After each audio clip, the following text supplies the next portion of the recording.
የጌታን ስጋ አልቀበልም ብትል ወይም እንደ ዛሬ 2000 ዓመት አይሁዶች እንዳሰቡት ብታስብ ኢየሱስ ሊልህ የሚችለው ምንድነው? ልክ ሐዋርያቱ እንዳላቸው ልትሄድ ትወዳለህን ነው የሚለው። ከዛስ እንደ ሐዋርያቱ ካሰብክ ካንተ ወዴት እንሄዳለን? አንተ የህይወት ቃል አለ ትላለህ።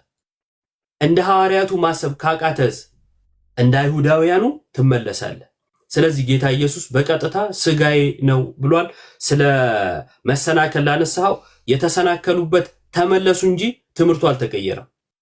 አስቀድሞ የነገራቸውን አልሻረውም። ቁጥር 53 ላይ ስጋዬ ነው አለ። ይሄ መብል አንዴ ከይቅርታ ጋር ቆይ አንዴ። እሺ ይሄ መብል አሁን መጀመሪያ ሐዋርያትን ሂዱና አዘጋጁልኝ ብሎ ነው የጌታ እራትን ዕለተ ሐሙስ ሂዱ ብሎ አዘጋጁልኝ ብሏቸው አዘጋጁለት። ከዛ ሂደው አዘጋጅተው አብረው በማዕድ ቁጭ ብለው እሱም እየበላ ነው። ይሄኛው ግን ከሰማይ እየወረደ ነው ያላቸው። ሁለቱ በንጽጽራዊ በምንም አይነት አይገናኙ። እኔ ከሰማይ እየወረድኩ ነኝ፣ እውነተኛ መብል ነኝ፣ እውነተኛ መጠጥ ነኝ። በምድረ በዳ መና በልተዋል፣ እኔን የሚበላ ግን አለ። እሺ ብለው እነሱ ተሰናከሉ። ምክንያቱም በእነሱ ዘንድ የሚያሰናክለው ንግግር ቀጥታ ሲወስዱት መብል ነው፣ እሱን ስጋውን መብል ነው ብለው አሰቡ። ከዚያ የነገርኋችሁ ቃል ያሰናክላችኋል። የነገርኋችሁ ቃል ማለት የትኛውን ቃል ነው ንገረኝ? የትኛውን ቃል የነገርኋችሁ? የነገርኋችሁ ቃል ህይወት የሚሰጠውን ስጋ የነገራቸው። እሺ እሱ የነገርኋችሁ ቃል ምንድን ነው ያላቸው? መንፈስ ነው፣ እውነትም መንፈስም ነው ብሎ ከዚያ ውስጥ ማንን ያላመነ ያለው? ለምን ኢንዲኬት አደረገ? አለማመን ላይ የዚያ ጋር አለመቀበል ስላለ ነው። ማይቀበሉ የዘላለም ህይወት ያጣሉ። ለምን እንትን ላይ ሉቃስ ላይ ለምን ነው ይሁዳ አብሮ የበላው? እዚህ ግን ያላመነ ያለው። ኦኬ ያላመነ ቆይ አንዴ ያላመነ ስላለ ሉቃስ ላይ ስለበላ ስጋው አይደለም እዚህ ጋር ሲበላ ስጋው ነው ወይስ እዚህ ጋር ስላልበላ ስጋው አይደለም እዛ ጋር ስለበላ ስጋው ነው ሐሳቡ? አይደለም። ይሄን የነገርኳችሁ ቃል እውነትም መንፈስም ነው አለና ይሄን ያልኳችሁ ብሎ በእኔ የማያምን ስላለ ነው ብሎ ለምን ያለው? ቁጥር ስንት ላይ?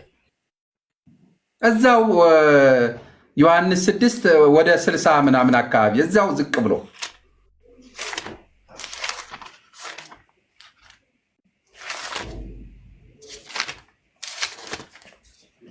በቅፍርናሆም ሲያስተምር እሺ ቅድም የጠየቀው አለ እመልሳለሁ። የነገርኳችሁ ላንብብልህ፣ ይሄኛው ልመልስልህ። ላንብብልህ። እኔ የነገርኳችሁ ቃል መንፈስ ነው ሕይወትም ነው። ነገር ግን አለ ታች ላይ ነገር ግን ከእናንተ የማያምኑ አሉ። ኢየሱስም የማያምን እነማን እንደሆነ አሳልፎ የሚሰጠው ማን እንደሆነ በመጀመሪያ ያውቅ ነበርና ይላል። ከዛኛው ላይ ግን አብሮ በልቷል። እዚህ ጋር ኢየሱስ ስጋውን አልበላም ይላል። ማን ነው? ይቅርታ ይሁዳ አልበላም ይላል። ይሁዳ እኮ በላ አይልም። እዚህ ጋር እኮ የሚለው ያላመነ ስላለ ነው እኮ የሚላቸው። ማጠቃለያው ላይ እኮ ያላመነብኝ ስላለ ነው ብሎ ስለ እምነት ነው ያወራው። እዛኛው ግን አብሮ በልቷል። ልመልስልሽ። ኢየሱስ ክርስቶስ በእርሱ የማያምኑ እንዳሉ እንደሚያውቅ ነገረን አይደለ?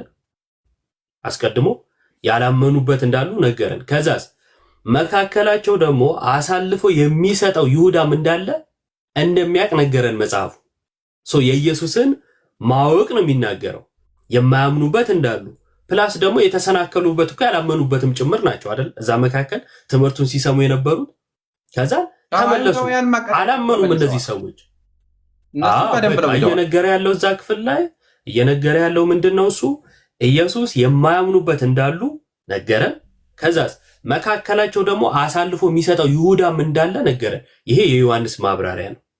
እሺ ዮሐንስ አሳልፎ የሚሰጠው መካከላቸው እንዳለ ያውቃል ብሎ ነገረን። አዎ ያውቃል ብለህ አሚን ነው የምትለው እንጂ ጥያቄ አትጭርም እዚህ ላይ። ምክንያቱም ይሄ የኢየሱስን ማወቅ የሚናገር ስለሆነ ማለት ነው። አስቀድሞ ግን ቅድም የጠየቀኝን ልመልስልና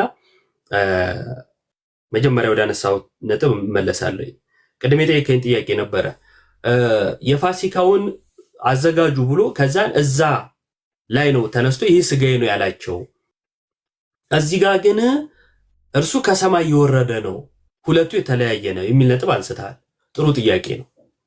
አስቀድሞ ዮሐንስ ወንጌል ምዕራፍ 6 ላይ እየነገራቸው ያለው እንግዲህ ከአንድ ጀምሮ ቅድም ስታነብ ከ20 ምናምን ጀምሮ ይቅርታ ስታነብ ከተረዳኸው አይሁዳውያን አስቀድሞ ምልክት ይጠይቃሉ። እንድናምነብህ ምን እናድርግ ይሉታል። ከዛን ራሳቸው ደግሞ ምን አይነት ሐሳብ ያቀርባሉ? ሙሴ እኮ ከሰማይ መና አምጥቶ ወይም መና አውርዶ መግቦናል ይሉታል። አይ መናውን የሰጣችሁ ሙሴ አይደለም አባቴ ነው አለና ያ እነሱ በልተው የሞቱበት ያ መና አለ አይደል? በልተው ሞተዋል። በልታችሁ እንዳትሞቱ ከሰማይ የወረድኩ እንጀራ እኔ ነኝ አለ። ኢየሱስ ከሰማይ አልወረደም? ወርዷል። ቃል ከቅድስት ድንግል ማርያም ሥጋ ነስቶ ሰው ሆኗል። ስለዚህ ኢየሱስ ሰማያዊ ነው አይደል? ጳውሎስ እንደሚናገር የመጀመሪያው አዳም ሰው መሬታዊ ነው ይላል። ሁለተኛው አዳም ከየት ነው ይላል? ከሰማይ ነው። ኢየሱስ ከሰማይ ነው። እኔን ብሉ ሲል የቱ ጋር? ማቴዎስ 26 ላይ ወይንም ደግሞ ሉቃስ 22 ላይ እኔ ብሎ ጠርቶታል አይደል? ስጋውን ይህ ስጋዬ ነው ሲል እኔ እያለው ነው አይደል? አይደለ ወዳጄ?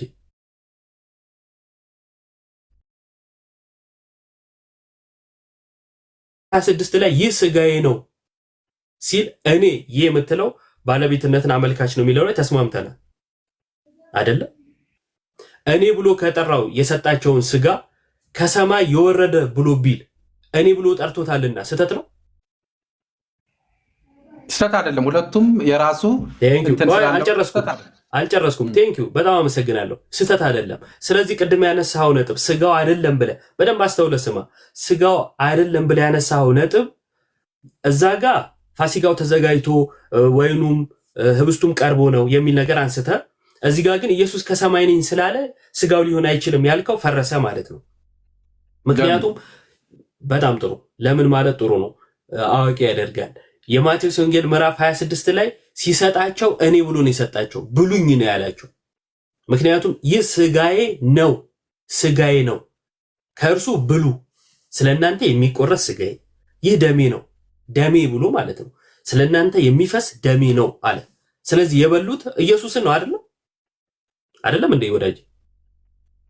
ነው ስጋውና ኢየሱስ ይለያዩብሃል? ጨርስ። አይ ጥያቄ ነው። ጨርስ ሐሳቡን ጥያቄ ነው። አንተ ሁለቱንም አንድ ላይ አዋህደህ ስለምታወራ ለኔ ጥያቄ የሚሆነው ጥያቄን መልስልኝ መጀመሪያ። የበሉት ኢየሱስን ነው አይደለም? ማቴዎስ 26 ላይ ኢየሱስን ሳይሆን ዳቦውን ነው የበሉ። እሺ አንዴ እናውጣው።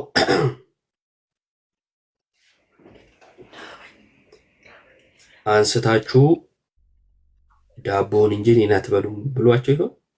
እኔ ስጋዬ ብሎ መልሶ አይ ዳቦ ነው እንጂ ስጋዬ አይደለም ብሏቸው ይሆን? እኔ እስቲ እሺ ማቴዎስ 26 ሲበሉ ኢየሱስ እንጀራን አንስቶ ባረከ፣ ቆርሶም ለደቀ መዛሙርቱ ሰጠና እንካችሁ ብሉ፣ ይህ ምን ነው አለ? ስጋዬ ነው። እሺ ጽዋውንም አንስቶ አመስግኖም ሰጣቸው፣ እንዲህም አለ፣ ሁላችሁ ከእርሱ ጠጡ፣ ስለ ብዙዎች ለኃጢአት ይቅርታ የሚፈስ የሐዲስ ኪዳን ደሜ ይህ ነው። ምኔ? እውነት ነው። ምኑ? እውነት ነው። ደሜ ነው አለ። ሐዋ በእምነት ስጋውና ደሙ አይደለ? አዎ ስጋውና ደሙ አይደል? አዎ በእምነት ግን የወሰዱት እንዴ? የወሰዱት ግን ምንድን ነው? ዳቦ ስጋውንና ደሙን የወሰዱት ዳቦ የወሰዱት ወይ በእምነት የክርስቶስ ደም ነው አይልም። አውጣና ሰይ አነሳ፣ ህብስት አነሳ፣ ቆረሰ፣ ባረከ፣ ሰጣቸው፣ ስጋዬ ነው አለ ነው የሚለው። አይ ኢየሱስ ስጋዬ ሲል አይ አይደለም። ቆይ አንዴ። የኢየሱስን መባረክ ላንተ ትርጉም አልባ ነው ማለት ነው። ለእኛ ለክርስቲያኖች ደግሞ ትልቅ ነገር ነው። ቆይ አንዴ እባክህ። ለምን እሺ፣ ለምን አቀለልኩት?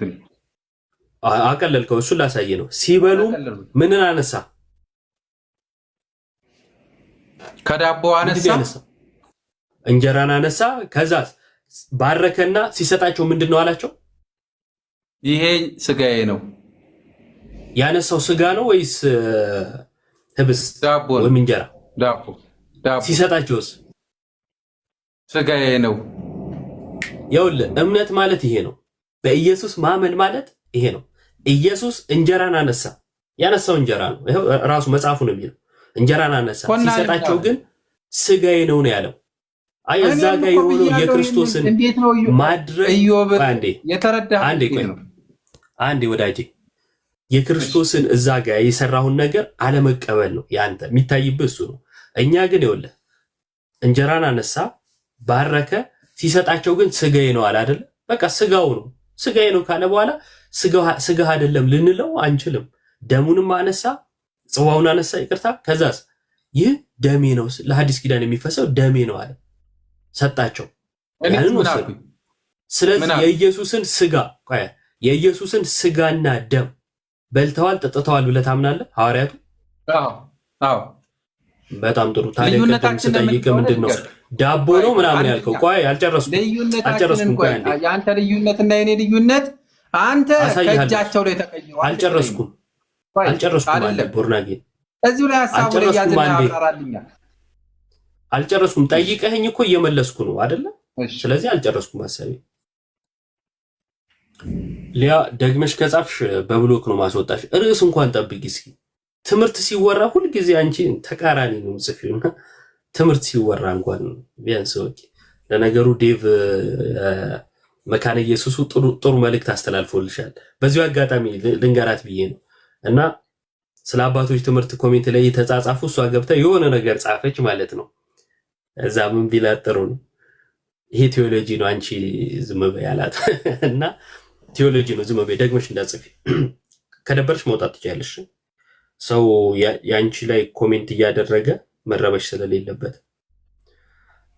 ባይሆን አርጋዱላ ካልን ትረጅናለሽ መተሸሽ። ወደ ሐሳቡ ልምጣና ዮሐንስ 6 ላይ ኢየሱስ እንጀራን እሺ ቆይ ይቅርታ ዮሐንስ 6:50 ዮሐንስ 6 ከመሄድ በፊት ማቴዎስ 26ን ክሊር አድርግልኝ አንዴ። የኔ ሐሳብ እኮ ነው እኔ ሐሳብ እየሰጠው የነበር አይደለም።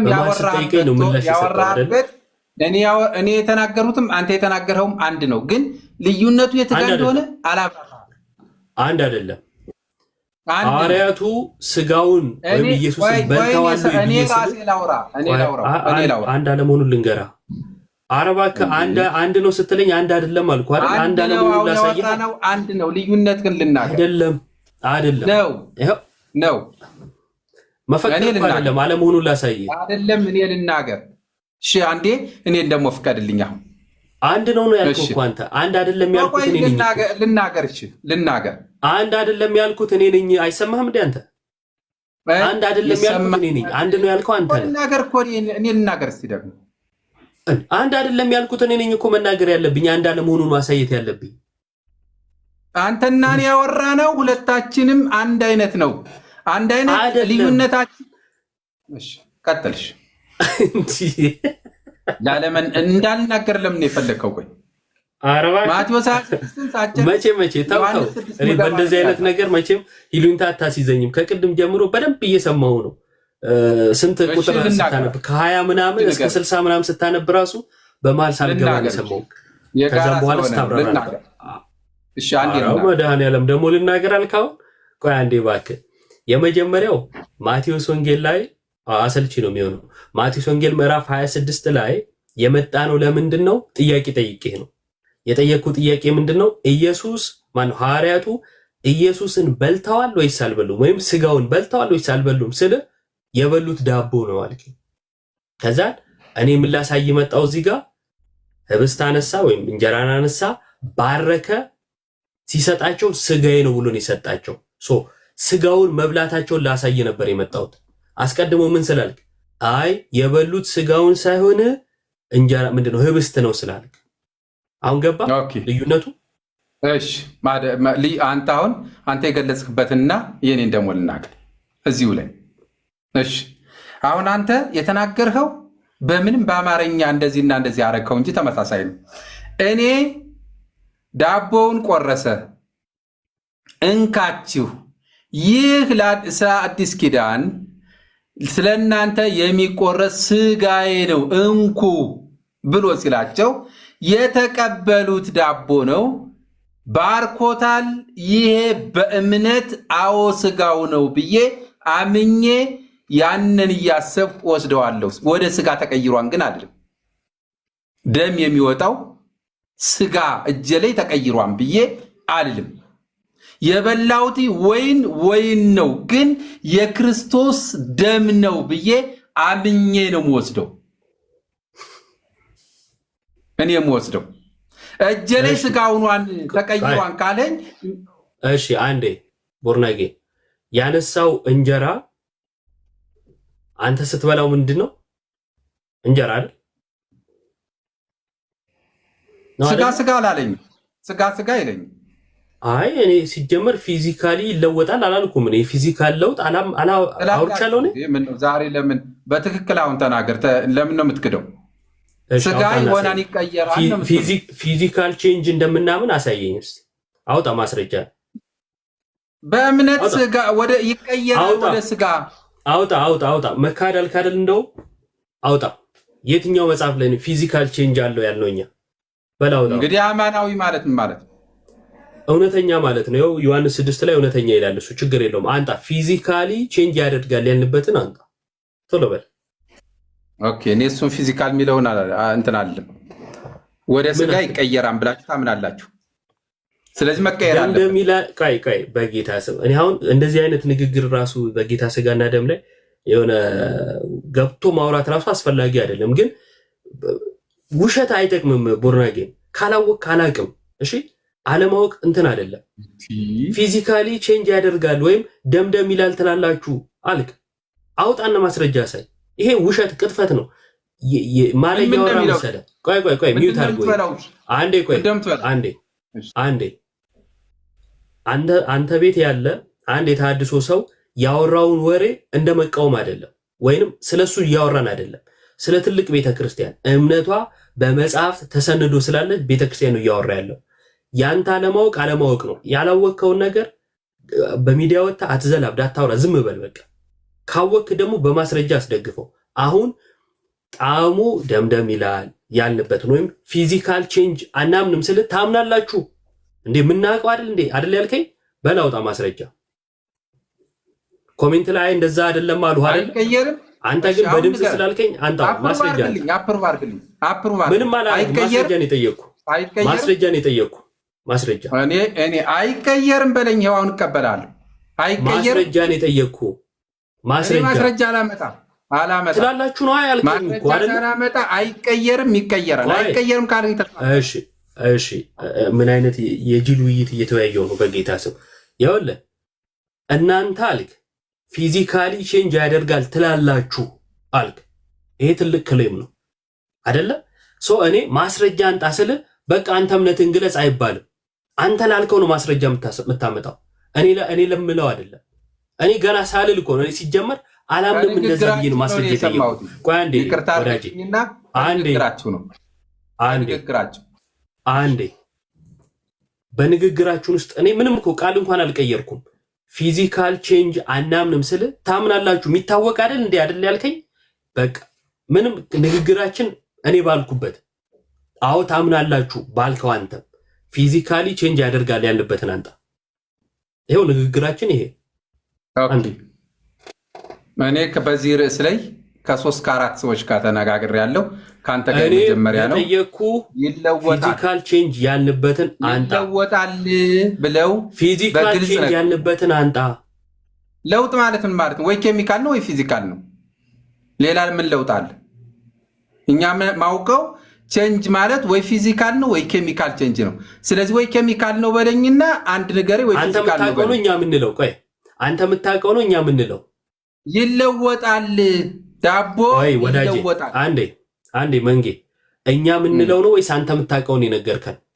እኔ ሲናገሩ እዚሁ አብረን ስንነጋገር ይለወጣል ብለው አንተ የምታውቀውን ነው ወይስ እኛ ምንለውን ቅድም የነገርከኝ ያልኩ? እሺ አንተ ንገረኝ እኮ አልኩ። አይቀየርም ካል ንገረኛ ወዳጄ። አንተ የምታውቀውን ነው ወይንስ እኛ ምንለውን የነገርከን? አማርኛ አይሰማም እንዴ? እናንተ የምትሉት እና ያርጉኝ። እናንተ እሺ ማስረጃ አንተ እኛ ምንለውን ከሆነ አንተ እኛ ምንለውን ፊዚካል ቼንጅ ያልንበትን አንተ እኔ ፊዚካል ቼንጅ ይለወጣል ስትሉ ፊዚካል ወይ ኬሚካል ቼንጅ ነው?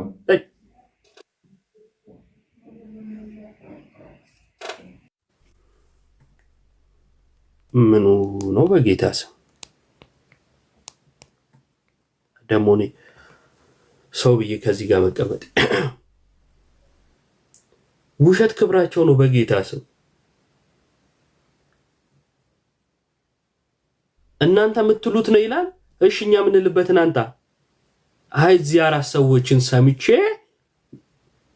መድኃኒዓለም ያውላችሁ ያው እኛ እንጠቀምበታለን በሚለው ብቻ ለእናንተ ልመልስና አወጣለሁ።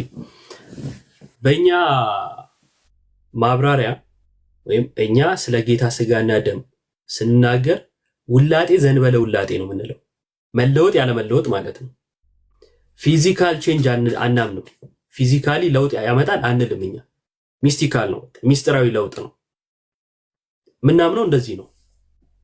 ይሄ ማለት ምን ማለት ነው ከተባለ የሆነ ትልቅ የተለየ ቲዮሎጂ ማለት ትልቅ ነገር ነው፣ ግን የተለየ መጽሐፍ ቅዱስ የማይለው ቲዮሎጂ ነው አይደለም። ለምሳሌ ምን አለ እሱ? አዎ ስጋው ነው ብዬ አምናለሁ አለ አይደለ?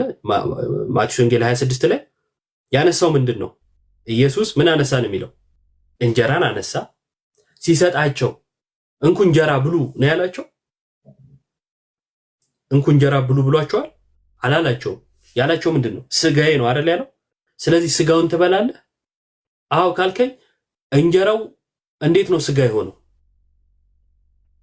ኢየሱስ ባርኮት በቃ እሱ ነው መለወጥ። ለውጥ እሱ ነው። ሚስቲካል ነው እንጂ ፊዚካል ደግሞ አይደለም። እና ውሸት አትዋሹ። ቢያንስ አይኔ እንቀጥለው ነበር። አይኔ እንደተረዳሁት ነው ቢለኝ በቃ አይ ስትረዳ ተሳስተሃል እንዲህ ነው ብለን እንመልስ ነበር። ግን ድርቅና ማለት ነው ማስረጃ እንደማያመጣ ያውቀዋል። ግን ይኸው እናንተ እንደምትሉት ይላል ማለት ነው። ይሄ በምንም ታሪክ ልክ ሊሆን አይችልም። ለማንኛውም ሶስቱን ጥቅሶች ላንሳቸውና እንጨርሳለን። ሶስት ጥቅሶች ማቴዎስ ወንጌል ምዕራፍ 26 ቁጥር 26 ባይዘው የገባነው በምንድን ነው? ቆይ አንድ የምጠይቀው ሰው አለ በስርዓት ከተወያየ። እሺ ብሩክ ሰላም፣ እንዴት ነህ? ሰላም ነው አለን። እግዚአብሔር ይመስገን። ይመች ቦታ ነው። እሺ የማቴዎስ ወንጌል ምዕራፍ 26 ላይ ሲበሉም ኢየሱስ እንጀራን አንስቶ ባረከ፣ ቆርሶም ለደቀ መዛሙርቱ ሰጠ ይላል። ያነሳው ምንድን ነው? እንደ እንጀራ ነው። ምንድነው ያነበበ ያለው? አንዴ ልከተለ ማቴዎስ ወንጌል ምዕራፍ 26 ኦኬ። ከዛን ይቀጥልና እንካችሁ ብሉ ይህ ስጋዬ ነው አለ። ይህ ያለው ምኑን ነው? ህብስቱን ስጋዬ ነው። ከዛ ምን አለ? አንብብልኝ አይደል? ቆይ ወደ እሱ እንሄዳለን። ወደ ቀጥሎ ጽዋውን ነው የሚለው። ከዛ በፊት ግን ይህ ያለው ምኑን ነው እኮ? ይህ ብሏል። ጨርሰው ነው የምልህ። ከዛ ልመልስልህ ነው እኮ። ጨርሳለሁ። ይህ ያለው ምኑን ነው እኮ? ሙሉ እንዲሆን ለመመለስ እንዲመቸን አንድ ይህ የሚለውን ጨርሰው፣ እሷ ጋር ያለችውን ብቻ። ይህ ስጋዬ ነው። ጨርሼዋለሁ እኮ። ይህ ስጋዬ ነው 4 ነጥብ። ከዛስ ምን አለ? ስለምን የሚሆን ነው አለ? ምንም አላለም። ቀጥሎ ጽዋ ነው። ስለ ጽዋ ነው። ስለ ስጋው መልስ። ቀጥሎ የሚለው 27 ጽዋውንም አንስቶ አመሰገነ ሰጣቸውም እንዲህም አለ ብሎ ይቀጥላል። 26 መልስ እኮ እንዲህም አለ የሚለው ላይ ወዳጄ 26 ላይ ይህ የተባለው ምንድን ነው? 28 ላይ አይቀየርም እኮ ይቀየራል። 28 ላይ ልመልስልህ ነው። አሁን ስጋዬ ካለ በፊት ስለምን የሚሰጥ ነው አለ? አንድ ጊዜ አንብበው። ምንም አላለም። 26 ላይ ይህ ስጋዬ ነው የሚለው። ይህ የተባለው ምንድን ነው? እሺ እኔ ላውጣልህ። ማቴዎስ ለመጨረሻ ጊዜ እየጠየቅኩ ነው። ሉቃስ ላይ ያለውን ፈልጎት እንደው ሉቃስ ላይ ያለውን ፈልጎት ነው የሚሆነው።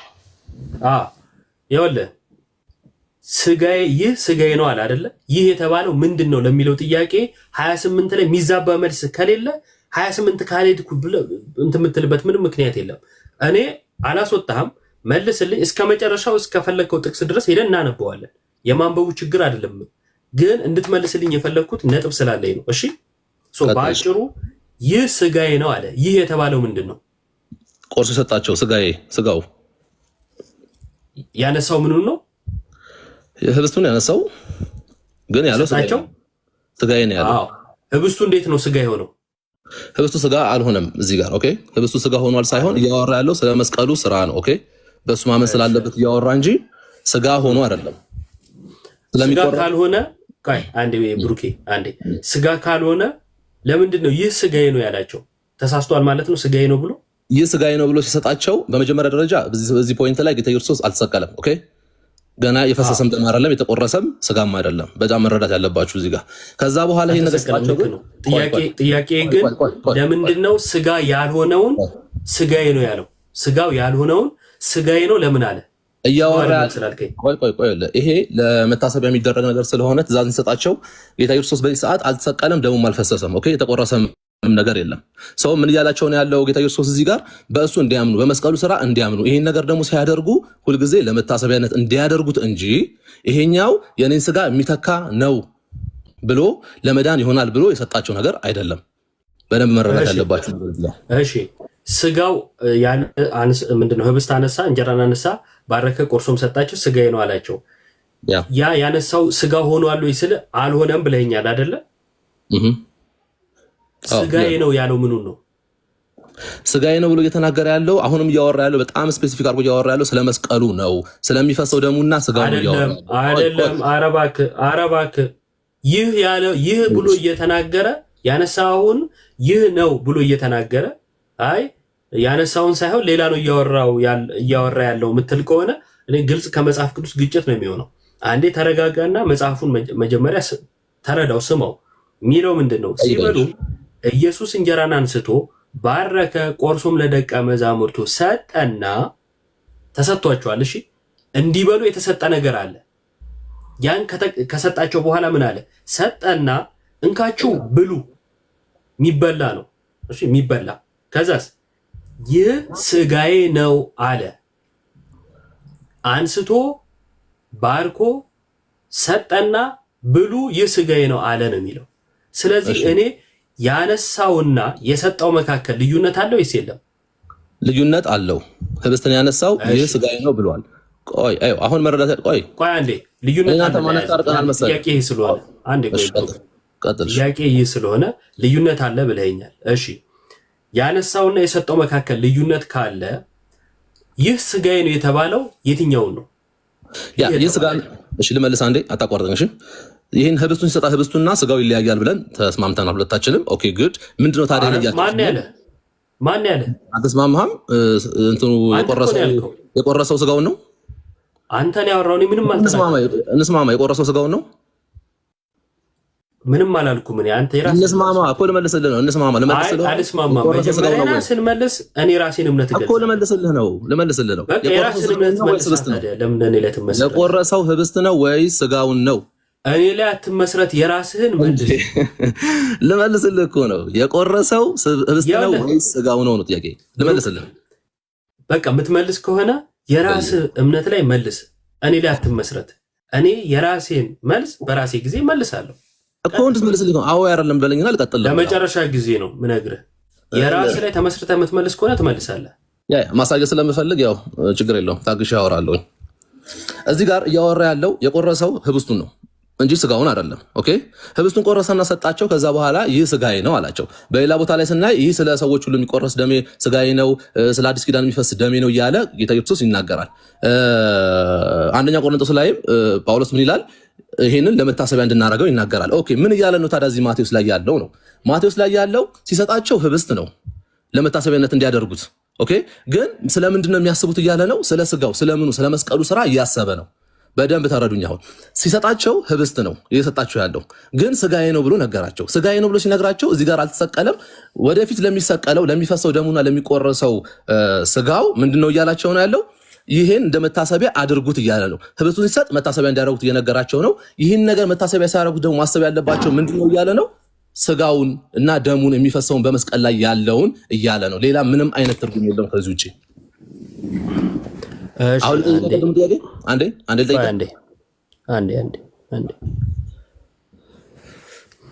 እሺ ይታያል አይደለ?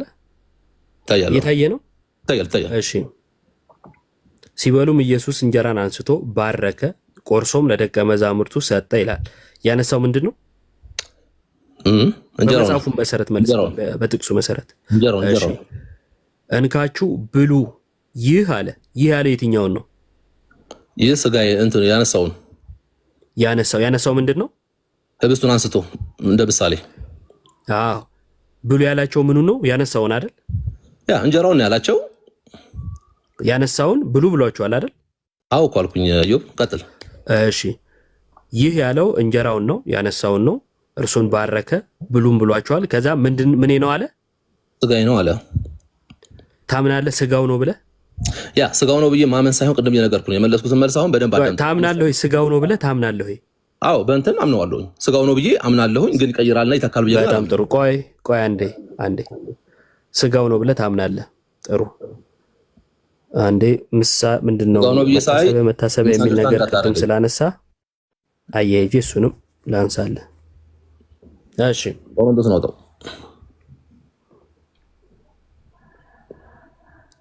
እዚህ ጋር ይታያል።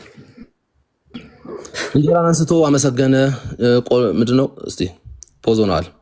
እስቲ እንጀራንም አንስቶ ይታያል። አዎ ይታየኛል። ስጋ የሚለው አባቴ መሀል ላይ ያለው ሙሉ ላንብብልህ። ቆይ አትሩጥ።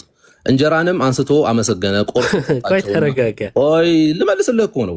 እዚሁ ላይ ተረጋጋ። ቆይ ይሄን አይደለም መች ጠየቅኩህ? ቀጥልሽ። ቀጥል። ሳልጠይቅ ልመልስልህ? ቀጥል ዮብ ቀጥል። እሺ ሉቃስ ወንጌል ላይ ነን አሁን ያለ ነው። እንጀራን አንስቶ አመሰገነ፣ ቆርሶም ሰጣቸውና ስለ እናንተ የሚሰጠው ስጋዬ ይህ ነው አለ። ይህን አለ። የቱን?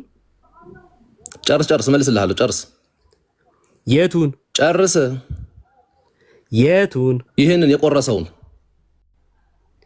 የቱ ጋር ነው የቆረሰው? ይህንን አመስግኖ ቆርሶም ሰጣቸውና የት አለ? ቆይ ስማ፣ ይኸው እዚህ አንብባ። የት አለ እንዴ? እንጀራንም አንስቶ አመሰገነ፣ ቆርሶም ሰጣቸውና ይላል። ይኸውልህ አዳምጥ። ኦኬ። ከዛ በኋላ ስለ እናንተ ቆይ ለምን ታቋርጣለህ? ስለ እናንተ የሚሰጠው አላቋረጥኩ። እሺ ነው ያልኩህ። እሺ ቆይ አዳምጠኝ። እሺ ልጨርስ አንዴ። ይኸውልህ እንጀራንም አንስቶ አመሰገነ፣ ቆርሶም ሰጣቸውና ምኑን? ህብስቱን። ስለ እናንተ የሚሰጠው ሉክ እዚህ ጋር እያሳየ ያለው ፊውቸር ነው የሚሰጠው። ምን? ቆይ ስማ ልጨርስ።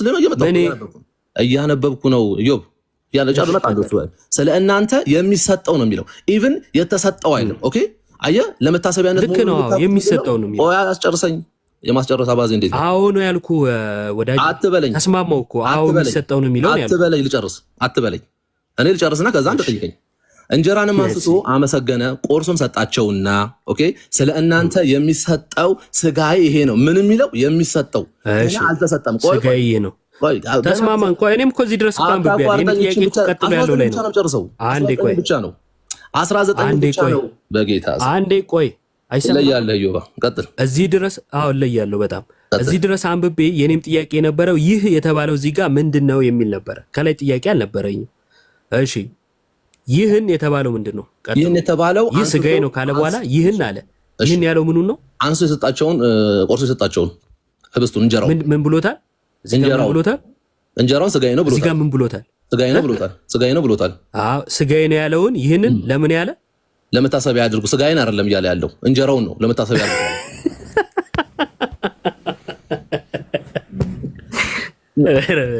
እየነገርኩ ነው። እየነገርኩ ነው። አንዴ ቆይ ደግሞ ስጋዬ ለምን አንተ እንጀራው ነው ማለት ከበደ? አንዴ ይሄው ስጋዬ እያለው ለምን እኔ ስጋዬ አላ እንጀራዬ ማለት ነው ከበደ? እሺ ይኸው አንዴ እንጀራን አነሳ፣ ተመልከት። አመሰገነ፣ ቆርሶም ሰጣቸውና ስለናንተ የሚሰጠው ምን ያለው ስጋዬ ይህ ነው።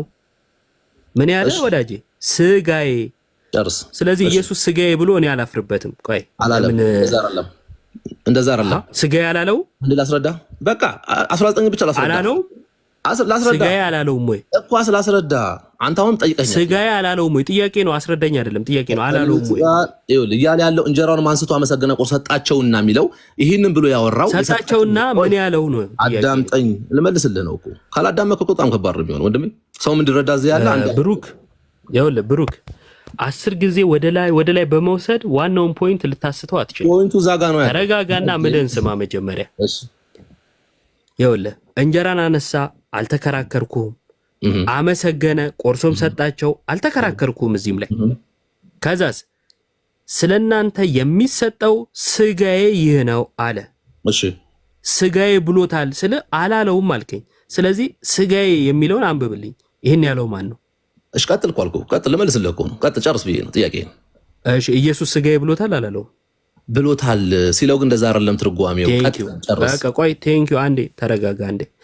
እሺ ኢየሱስ ስጋዬ ብሎታል አንተ ትለዋለህ? ስጋውን ትላለህ?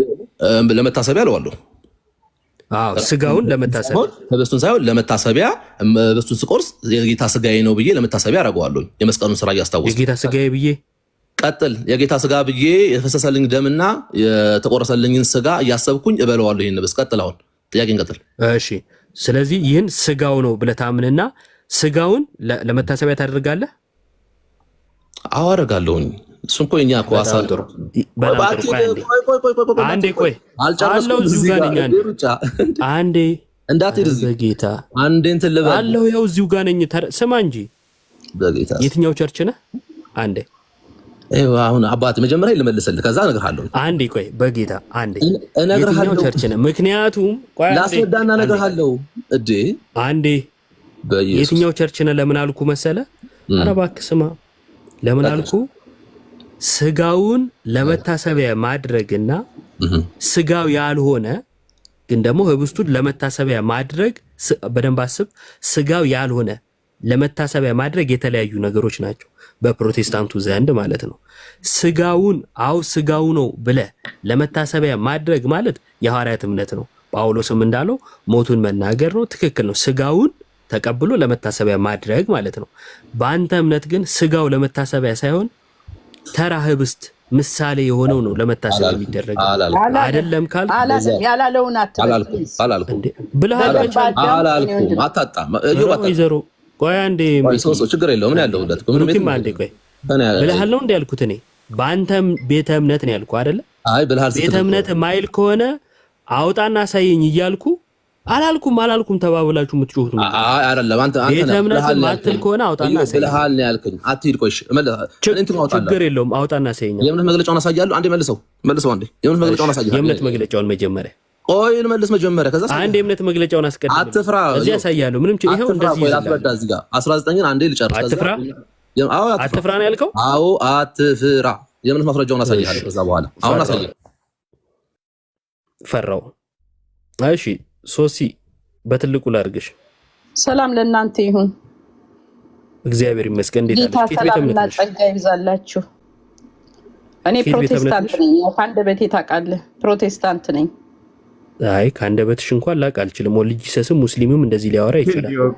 ከአንደበቴ የትኛው ዲኖሚኔሽን ላይ ነው? ፕሮቴስታንት። አሁን ጥያቄ ለመመለስ ነው የገባሁት። የትኛው ዲኖሚኔሽን ላይ ነሽ? ደህና ናችሁ? ይሰማል የኔ ድምፅ? እግዚአብሔር ይመስገን። ሰላም፣ እንዴት አሉ መምህር? እግዚአብሔር ይመስገን። ቆይ በላት ቆይ እስኪ ሰላምን ባባልበት መጀመሪያ እንደውቁናት። ደህና ናችሁ? ሁላችሁ እንዴት ናችሁ? የአሁኑን ሰውዬ ትምህርት ወደኋላ በማስታወሻ ያዘውና እናነሳዋለን። መሄዷ ነው። በአንደበቷ ለይተናት ነበር እኮ ባለሽ ካደችማ ጥሩ ተመለሽ ካለሽ ሰላም ብያለሁ። ሁላችሁ ሶሲ ካለሽ ተመለሽ። ሁላችሁም ሰላም በሉን። በቃ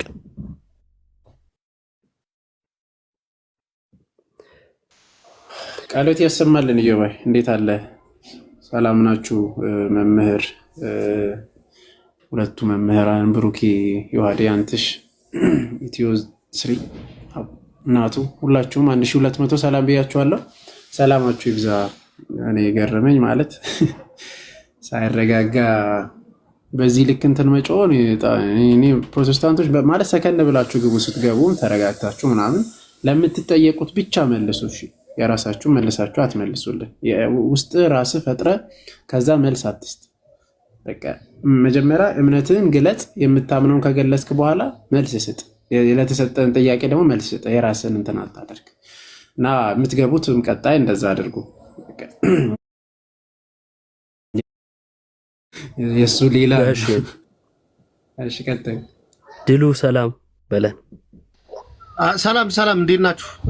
ዲያቆን መኬ፣ ብሩክ፣ መምሬ፣ ፍሬም፣ ዮሐዴ፣ አንትሽ፣ ኢትዮ ምናምን ትሪ፣ ዮባ ሰላም ብያለሁ። አይ የብሩክ የራሱን ትርጉም እያመጣ ሲያወራ የነበረው አዲሱ መደበኛ ትርጉም ላይ የሱ መምህራኖች ያስቀመጡትን ፍቺ ነው እየነገረ ያለው። ይሄ ስጋዬ ነው ይህ ደሜ ነው የሚለው በክርስቶስ በኩል የተደረገውን የመስቀሉን ስራ እንድንመለከት የሚያደርግ ነው እንጂ የክርስቶስ ስጋው አይደለም ደሙ አይደለም ብለው ያስቀመጡለትን የሱ መምህራን ያስቀመጡለትን ትርጉም ነው እየፈታ ያለ። የመጽሐፍ ቅዱስን ትርጉም አይደለም። ክርስቶስ የተናገረውን ቃል አሜን ብሎ ከመቀበል ይልቅ ታች ላይ ደግሞ ተቀምጠው ክርስቶስን የሚያርሙትን የሱን ፓስተሮች ሐሳብ ነው እያራመደ ያለው። በነገራችን ላይ ሉቃስ ወንጌል አሁንም የመረጠውንም አሁን አንተ ያሳየኸውን ቃልም ለመታሰቢያ ያድርጉት የሚለውንም ይሄንንም እዚህ ስትመጣ የመስቀሉን ስራ ኢየሱስ ክርስቶስን እንድንመለከት ነው እንጂ ክርስቶስ ስጋውን አይደለም ደሙን አይደለም ብለው ነው የፈቱት።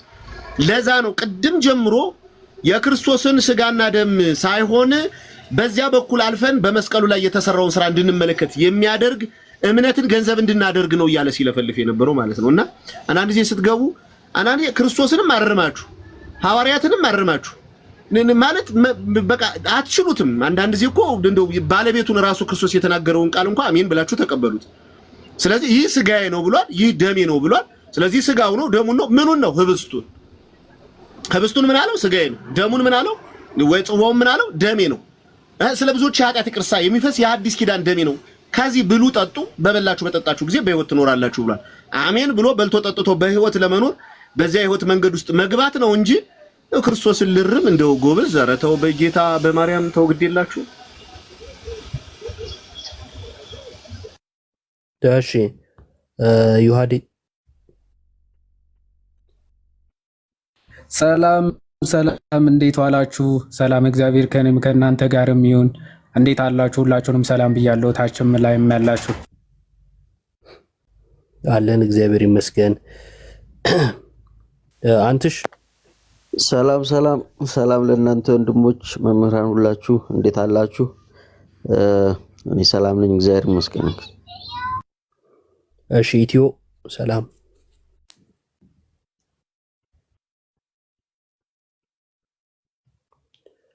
ኢትዮ ሚል አካውንት ሰላም እንዴት ናችሁ? አለን እግዚአብሔር ይመስገን። እሺ ናቱ እንዴት ናችሁ? ሁላችሁንም ሰላም ብያለሁ። ሰላም ክርስቶስ ይብዛላችሁ።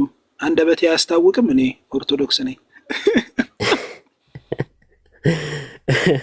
በወጣ ይተካ ብለናል። በወጣ ይተካ ጀመርክ። በጣም ግሩም።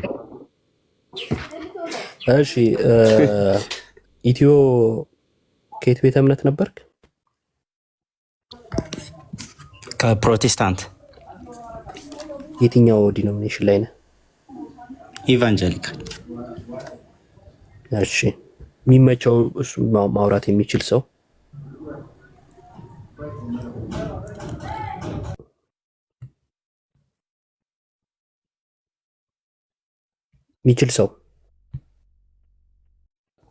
እሺ መኩ አይከፋ ናቱን ከፍ አድርገዋል መሰለኝ። እሺ ሜቢ የማይችል ከሆነ ኢትዮ እንዴት አለ? አለው እግዚአብሔር ይመስገን። ደህና ናችሁ? ኢቫንጀሊካል ስትል ሙሉ ወንጌል ማለት ነው? ቃለ ሕይወት ቃለ ሕይወት ቃለ ሕይወት የጌታ ስጋና ደም እውነተኛ ጌታ ስጋና ደም ብላ ታምናለች? ሊትራል ብላ አታምንም። ሊትራል ሳይሆን እኔ የጠየቁ የጌታ ስጋና ደም እውነተኛ የጌታ ስጋና ደም ብላ ታምናለች? እውነተኛ የጌታ ስጋ ምንቆርሰው ህብስት እውነተኛ የጌታ ስጋና ደም ብላ አታምን። መታሰቢያነቱ ግን ይሆናል ብላ ታምናለች። የጌታ ስጋና ደም እውነተኛ የጌታ ስጋና ደም አይደለም ብላ ነው የምትቀበሉት ማለት ነው። መልካም። መጽሐፍ ቅዱስ ላይ በማቴዎስ ወንጌል ምዕራፍ 26 ቁጥር 26 ላይ ጌታችን ኢየሱስ ክርስቶስ ህብስቱን አነሳና ሜቢ ከፈተልን እዮባ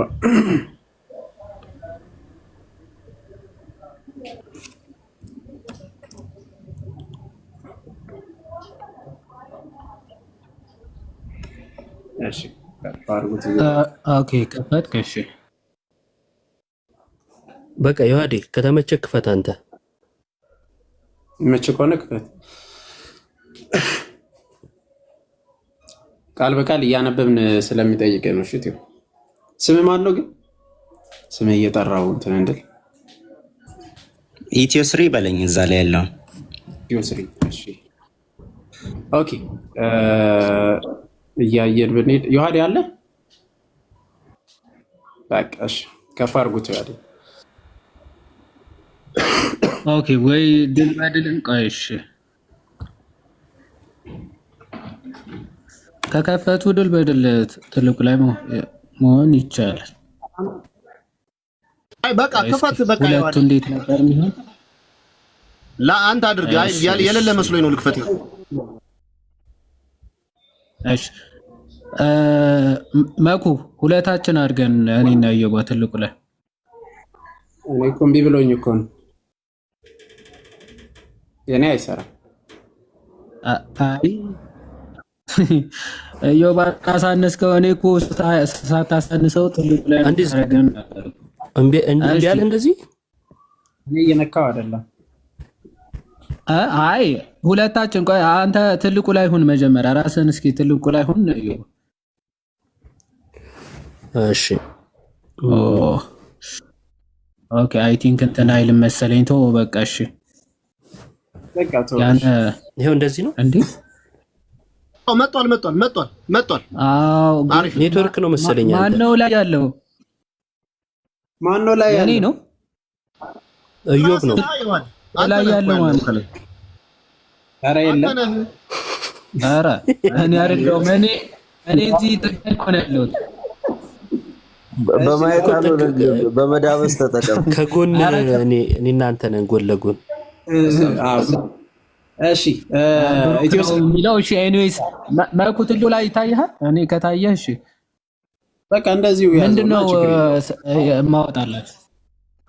26 ምንድን ነበር ያልከኝ? ማቴዎስ ነው 26 ነው። ክፈትለትና የሚታየውም ከሆነ እዚሁ ጠይቀዋለሁ እኔ። እሺ ሚዩትን አንሳና ኢትዮስሪ እየሰማሁ። እሺ ጌታችን ኢየሱስ ክርስቶስ እንዲህ አለ። ሲበሉም ኢየሱስ እንጀራን አንስቶ ባረከ። ምንን አነሳ? እንጀራን አነሳ። ምን አደረገ? ቆረሰ። ከዛ በፊት አንስቶ ባረከ፣ ቆርሶም ለደቀ መዛሙርቱ ሰጠና እንካችሁ ብሉ። አንዴ። ስለዚህ ምንድነው ያነሳው? እንጀራን አነሳ፣ ከዛ ባረከ፣ ቆረሰ፣ ከዛ ቆርሶ ለደቀ መዛሙርቱ ሰጠና እንካችሁ ብሉ፣ ይህ ምኔ ነው አለ። ይህ ስጋዬ ነው። ይህ ስጋዬ ነው አለ። ስጋው ነው ብለህ ታምናለህ? የቆረሰው እንግዲህ ህብስቱን ያነሳው። ህብስቱን አነሳ፣ ከባረከ በኋላ ምን ነው? ከባረከው በኋላ ይሄ ስጋዬ ነው ብሎ ሲሰጥ በዛን ታይም አት ዘ ሞመንት ክርስቶስ በመስቀል ላይ አልተሰቀለም። የጠየቅኩን ጥያቄ ገብቷል ብሩኬ? የጠየቅኩት ጥያቄ ሶሪ የጠየቅኩት ጥያቄ ስጋውን እንጀራውን አነሳ፣ ባረከ፣ ከዛ በኋላ ይህ ምን ነው አለ? ስጋዬ ነው አለ። አንተ ክርስቶስ ስጋዬ ነው እንዳለ ሁሉ አንተም ስጋው ነው ብለህ አሜን ብለህ ትቀበላለህ? በዛ ሰዓት አሁን ይሄ ቆርሶ ያነሳው ህብስቱን ሊትራል ስጋው ነው ብዬ አላምንም። እኔ በድጋሚ ልጠይቅ፣ ጌታ ኢየሱስ ክርስቶስ ስጋዬ ነው ያለውን አሜን ብለህ ጌታ ኢየሱስ ክርስቶስ ይህ ስጋዬ ነው እንዳለው ትቀበላለህ ወይስ አትቀበልም? አይ አልቀበልም ወይ እቀበላለሁ ብለህ መልስልኝ።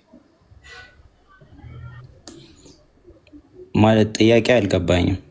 አሁንም በድጋሚ ጌታ ኢየሱስ ክርስቶስ ህብስቱን አነሳ አይደል? ባረከ አይደል?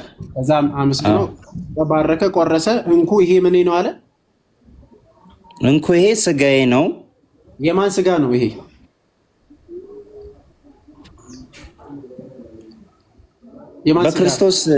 በክርስቶስ ስጋ ምሳሌ የምንወስደው ህብስት ነው።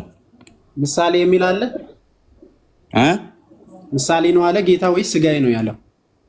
መታሰቢያ አድርጉ ነው ያለው። እንግዲህ መታሰቢያ የሚለው ጋር እንመጣለን። መጀመሪያ ጌታ ኢየሱስ ክርስቶስ ስጋዬ ነው ያለው ወይስ ደግሞ የስጋ ምሳሌ ነው ያለው?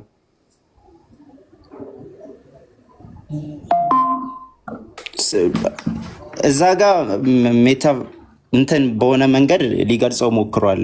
አይ ቲንክ ቅድም ልጁም እያወራ ነበር። ወደ ላይ አትሂድ እያልከው ነበር ልጁን። ቅድም ኢዮባም እንደዛ እያለው ነበር ልጁን። እና እስቲ ወደ ላይ ተመልሰን እንመለስና ድጋሚ ላንብበል። ያነሳው ምንድን ነው ነው ዋናው። አሁን ያነሳው እንጀራው ነው። እንጀራውን ቆርሶ በሚሰጣቸው ጊዜ በእናንተ ሀሳብ ሊትራል ያ የምንበላው ህብስት የክርስቶስ ስጋና ደም ብለን ነው የምንቀበለው ነው የኔ አሁን ጥያቄ።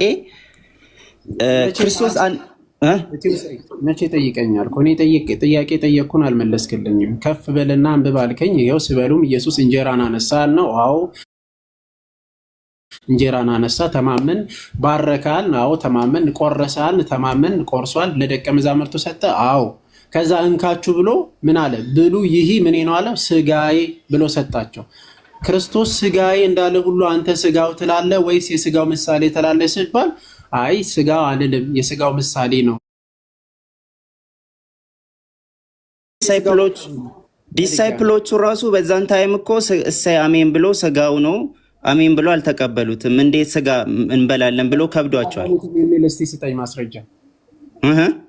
አልተቀበሉትም እስቲ የሚል እስቲ ማስረጃ ስጠኝ። ማለት ስጋ እንዴት እንበላለን ብሎ ከብዷቸዋል። ይሄ ማስረጃ እስቲ ማስረጃ ከብዷቸዋል። እስቲ ማስረጃ ኢትዮዬ ከቻል ከኔ ጋር ይቀጥል ከፈቀድክልኝ። አንዴ እንጨርስ ብሩኬ፣ እንጨርስና ትቀጥላለህ። አዎ አሁን ይሄን አቀርባለሁ። ማስረጃ እኮ አለ፣ ባይብል ላይ ያለ ነገር ነው እኮ ማስረጃ። በቃ ፈልግና አምጣ፣ ለቃሉም ታመኑ እኮ። አሁን አንተ ደቀ መዛሙርቶቹ አልከበዳቸውም ይሄ ነገር ሲናገር፣ እነሱ አልከበዳቸውም እያልክ ነው? ማውጣቱን ማስረጃ ማምጣቱን ተው። አምጥተን ማስረጃውን አምጥቼልህ ኢትዮ ዮሐንስ 6:60 ላይ ነው ያለው። የትኛው ደቀ መዛሙርቱ? አዎ ያው ማስረጃውን እየሰጠላችሁ ለምንድን ነው የምታወርዱት? ማስረጃ የሚያመጣ ሰው እኮ ካለ ማስገባት። ማስረጃው እንዳለ አንተ ታውቃለህ። ለምን ወደ ክርክር ለምን ታዘዋለህ? ተረጋጋ እንጂ። እኔ ተረጋግቻለሁ። ለምንድን ነው የምታወርዱት? አይ ሚን ይሄ ነገር መኩ እኮ ያውቀዋል። ይሄ ነገር እንዳለ ያውቃል እኮ ባይብል ላይ ቦታውን አምጥቼ እንደዚህ ችግር የለውም። ማስረጃ ለምን ሰዓት መብላት እንደሆነ አውቃለሁ። ማስረጃውን አምጣ። ይኸው በቃ አውጣለት። ዮሐንስ አውጣለት። ተረጋጋ ስትባል ተረጋጋ። ማስረጃውን ከፈለክ እናግዛለን። ይሄ ልጅ ግን ዝም ብሎ ለመፈመስ ይሄ የሚሰግድ ሰው ስለሆነ እታች ሆነ። ኧረ ወርዳለሁ፣ አስወርዱኝ። እኔ እንደዛ አይነት ነገር ሲጀመር እኔ የገባሁት አንተን አይደለም። ቆይ ኧረ አንተን ኦኬ፣ እየተረጋጋን እንጂ ጎበዝ። ቅድም የወረደው ልጅ ነው ያልኩ። እባክህ እየተረጋጋ እየሰማህ እሺ። ይኸው ማስረጃውን ቅድም ያልኩ ለማውራት የገባ ሰው ለምን እንደዛ ይባላል ነው ዞሮ ዞሮ። አይ በጣም ለማውራት ቅድም እኮ ገብቶ ነበረ። ለማውራትና ለመሰገጥ እኮ ይለያያል። እሺ አሁን ከፍ ማለታችሁ ደግሞ ነው ያለ ዘግቶታል። ኤክስፓንድ ማድረጊያ ትልቁ ላይ ነው አይ ቲንክ መሰለኝ። ትልቁ ላይ ነኝ እንዴ? ቆይ የሚታያችሁ አይደለም?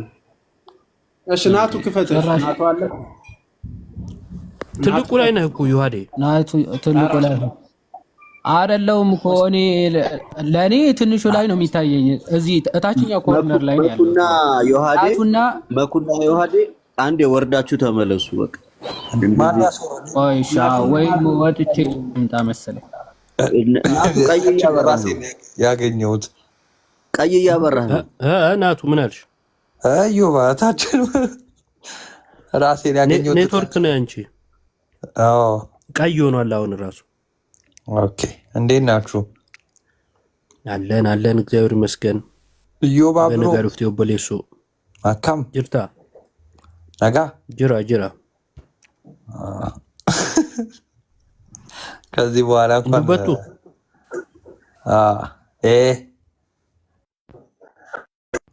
ጀቹ ማል ጀቹ ውጣልኝ ያስመሰልከው እኮ ለምበጣ ናታን። እሺ አሁን ስታየ ዮሐዴ ትልቁ ላይ ናችሁ ሁለታችሁ። ኔትወርክ ነው። እሺ ቀጥል። ኢትዮ ከዮሐዴ ጋር ክፈትለትና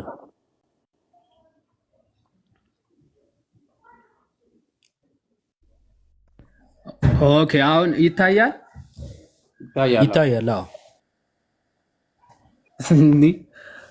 አታ እየገባው ግስጥ አድርጎ የራሴ አሳይተኝ ምን ጉድ ነው ደግሞ አወራሹ እንደኛ ባላየ ዝም ስንል ምን ጉድ ነው አልፈልግ ነበር።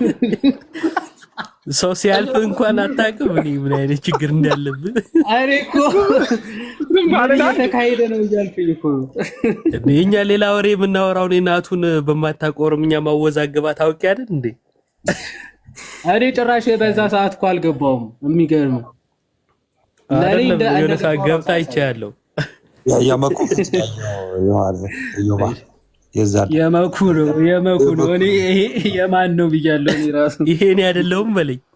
መኩ ካስተዋወቃቸው ፎቶውን አንተ በነፃ አሳያቸው እኮ እነሱ ሊነግዱበት እየጣሩ በነፃ አሳያቸው።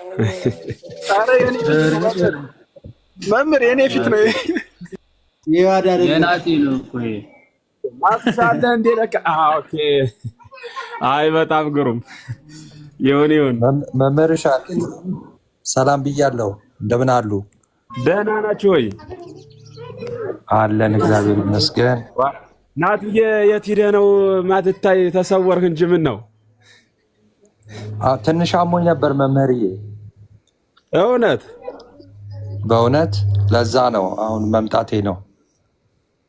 አይ ግሩም በል እንግዲህ ኢትዮ ቴሌኮም ሰጠናል። ሲማውጣና ሞክር እስኪ። እሺ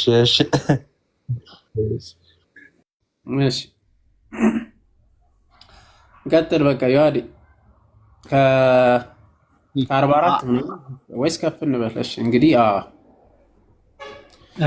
እሺ ይሄ ነው አይደለ? እሺ ቆይ ከ38 አይ ቲንክ ዮሐንስ 6 ይሄን መሰለኝ አይ ቲንክ ያነሳው ሐሳብ ፈቃዴን ለማድረግ አይደለም እንጂ የላከኝን ፈቃድ ለማድረግ ከሰማይ ወርጃለሁና ይልና ከሰጠኝም ሁሉ አንድን እንኳን እንዳላጠፋ በመጨረሻው ቀን እንዳስነሳው እንጂ የላከኝ የአብ ፈቃድ ይህ ነው ይልና ልጅንም አይቶ በእርሱ የሚያምን ሁሉ የዘላለም ሕይወት እንዲያገኝ የአባቴ ፈቃድ ይህ ነው፣ እኔም በመጨረሻ ቀን አስነሳዋለሁ። እንግዲህ አይሁድ ከሰማይ የወረደ እንጀራ እኔ ነኝ ስላለ ስለ እርሱ አንጎራጎሩና ይላል አባቱንና እናቱን የምናውቃቸው ይህ የዮሴፍ ልጅ አይደለም? የዮሴፍ ልጅ ኢየሱስ አይደለምን? እንግዲህ ከሰማይ ወርጃለሁ እንዴት ይላል አሉ። ኢየሱስም መለሰ አላቸውም እርስ በርሳችሁ አታንጎራጉሩ። የላከኝ አብ ከሳበው በቀር ወደ እኔ ሊመጣ የሚችል የለም፣ እኔም በመጨረሻ ቀን አስነሳዋለሁ። ሁሉም ከእግዚአብሔር የተማሩ ይሆናሉ ተብሎ በነቢያት ተጽፏል። እንግዲህ ከአብ የሰማ የተማረ ሁሉ ወደ እኔ ይመጣል። አብን ያየ ማንም የለም ከእግዚአብሔር ከሆነ በቀር እርሱ አብን አይቷል። እውነት እውነት እላችኋለሁ በእኔ የሚያምን የዘላለም ሕይወት አለው። የሕይወት እንጀራ እኔ ነኝ። አባቶቻችሁ በምድረ በዳ መና በሉ ሞቱ። ይህ ነው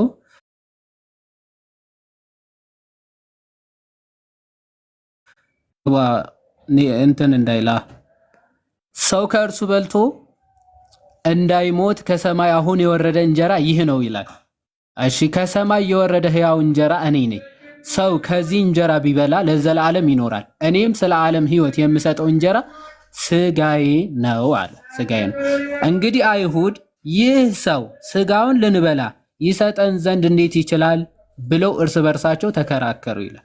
አሁን አይ ቲንክ አንተ ይሄንን ነው አይደለ ስትጠይቅ የነበረው ኢትዮ የምትፈልገው። እንግዲህ አይሁድ ይህ ሰው ስጋውን ልንበላ ይሰጠን ዘንድ እንዴት ይችላል ብለው እርስ በርሳቸው ተከራከሩ። አሁን የአንተ ሐሳብ ወይም ደግሞ አንተ ስትል እንደነበረው አይሁዶች እንዲህ ብለው ሲናገሩ ክርስቶስ የምርም ስጋዬ ነው እያለ ካልሆነ ምንድነው ሊላቸው የሚገባ? አይ ስጋዬ ስላችሁ እኮ የምርም ስጋዬ ማለቴ አይደለም አይደለ?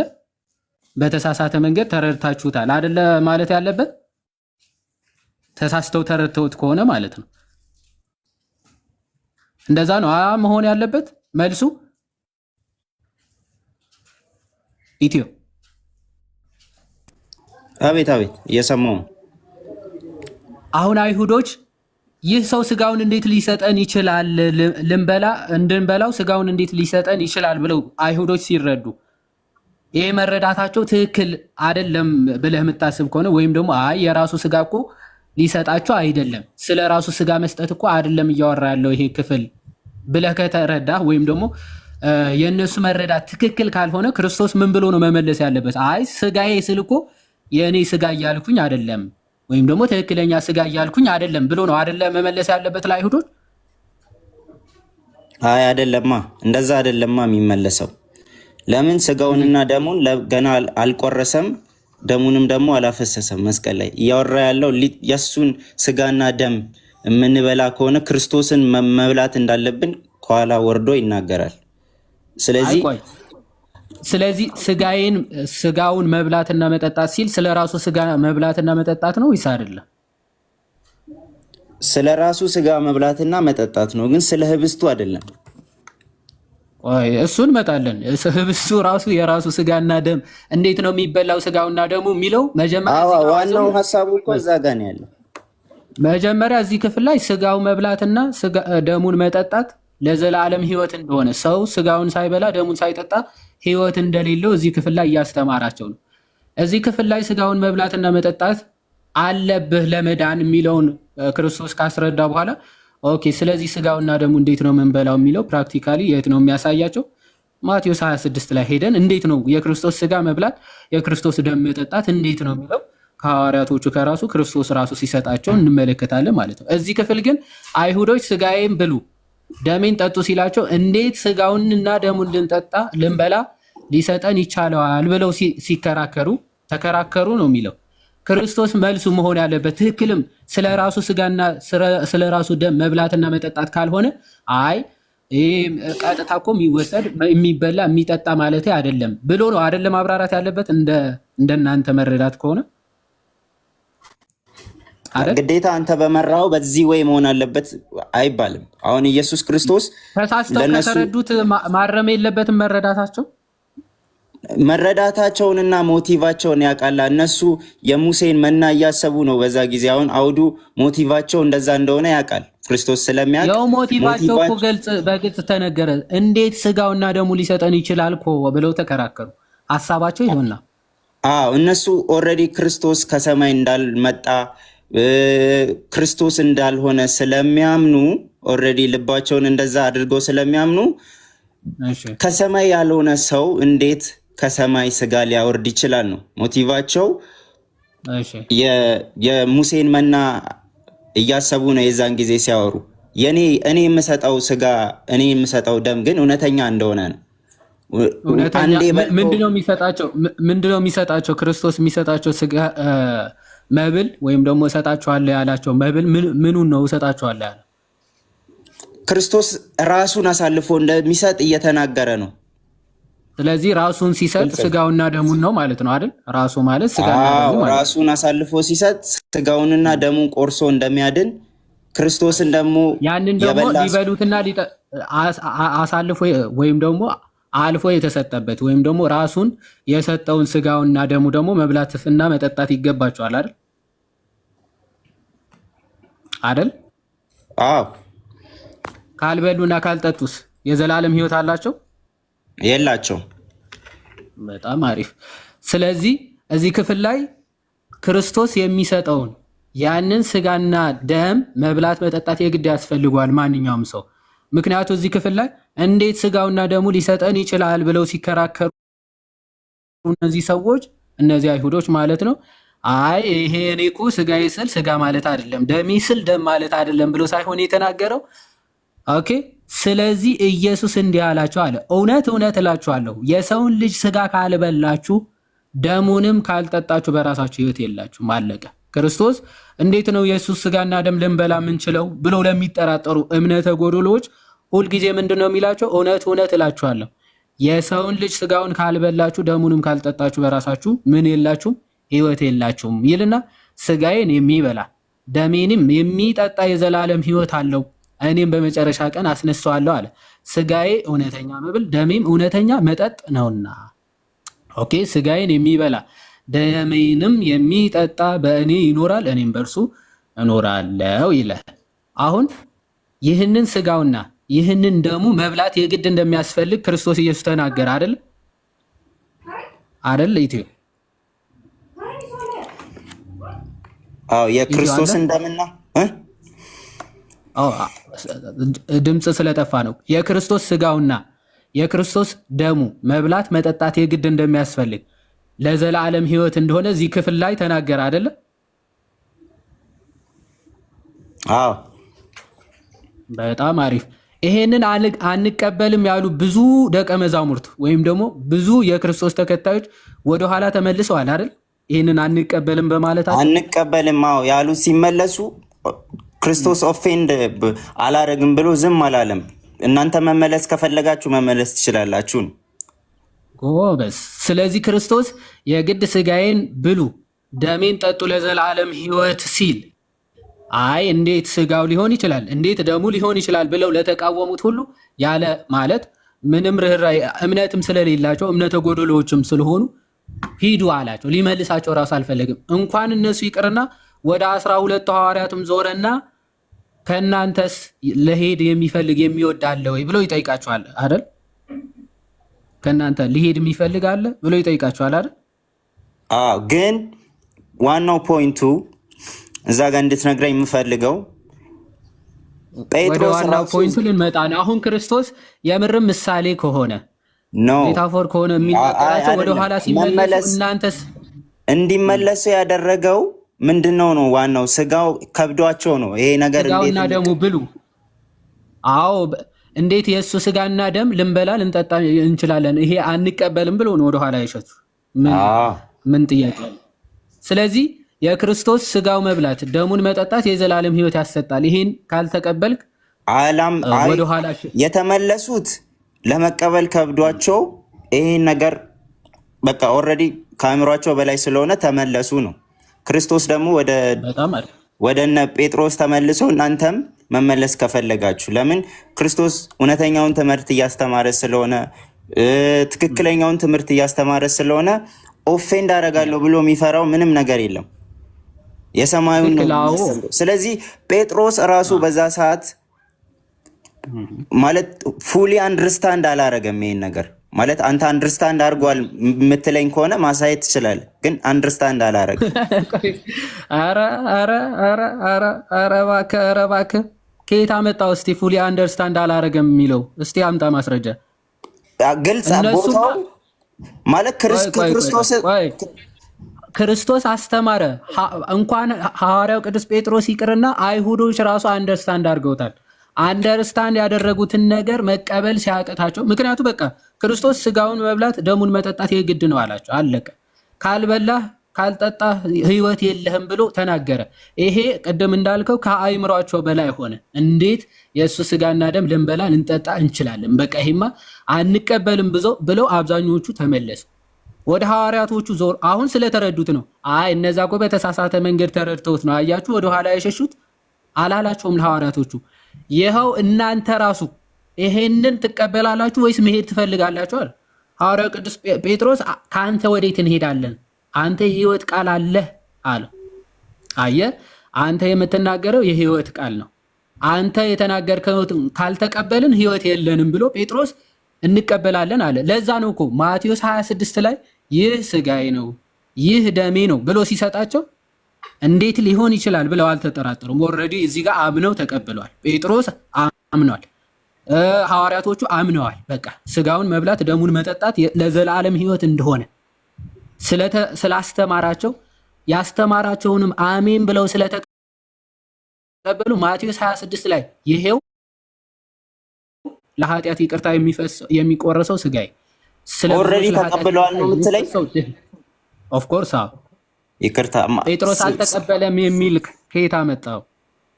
ኖ እኔ አልተቀበለም የሚል ነገር የለም። ግን ቢቀበሉ ታዲያ ፉሊ አንደርስታንድ አላረገውም የሚል ከየት ነው ያመጣው?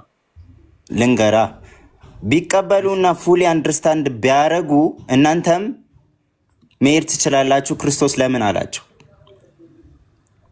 እናንተስ መሄድ ትፈልጋላችሁ ወይ? ጥያቄ የጠየቃቸው ማለት ነው። ምክንያቱም ከነዛ መካከል ላለመቀበል አንዴ ቆይ ሀሳቤን ልጨርሳ። ጠይቀኸኝ እኮ ነው። እንዴት እናንተስ መሄድ ትፈልጋላችሁ አላቸው ብለህ ጠይቀኛል። ያንን ልመልስልህ አንዴ። እሺ፣ ምክንያቱም ከነዛ ከሐዋርያት መካከል ራሱ የማያምን ሰው አለ፣ እዛው ዝቅ ብሎ ስለሚናገር ማለት ነው። እሺ ቆይ በልቡ አውቆ ያሰናክላችኋል ካለ በኋላ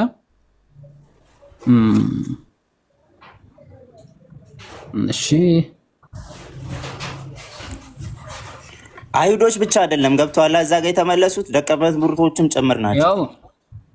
አዎ ልትሄዱ ትፈልጋላችሁ ወይ? ብዙዎች ይኸው ከዚህም የተነሳ ከደቀ መዛሙርቱ ብዙዎች ወደኋላ ተመለሱ ይልና ወደፊትም ከእርሱ ጋር አልሄዱም ይላል። መቀበል ስለከበዳቸው ማለት ነው። ኢየሱስም ለ12ቱ አለ እናንተ ደግሞ ልትሄዱ ትወዳላችሁን አለ። ኦኬ ከዛ አልተረዱም የሚል ከየት እንዳመጣው ባላቅም ማለት። ስምዖን ግን ምንድነው ያለው? ጴጥሮስ ጌታ ሆይ ወደ ማን እንሄዳለን? አንተ የዘላለም ሕይወት ቃል አለህ አለው። እኛስ አንተ ክርስቶስ የሕያው እግዚአብሔር ልጅ እንደሆንክ አምነናል አውቀናልም ብሎ መለሰለት። እናምናለን እናውቃለን ያለው እንጂ ፉሊ አንደርስታንድ አላረግንም አላለም። ኦኬ ስለዚህ ቀጥሎ ለምን እንደጠየቃቸው እዚህ ጋር ሲናገር ኢየሱስም እኔ እናንተን 12ታችሁን የመረጥኳችሁ አይደለምን? ከእናንተ አንዱ ዲያብሎስ ነው ብሎ መለሰላቸው። ኦኬ ከእናንተ አንዱ ዲያብሎስ ነው። ስለ ስምዖንም ልጅ ስለ አስቆሮቱ ይሁዳ ተናገረ ይላል።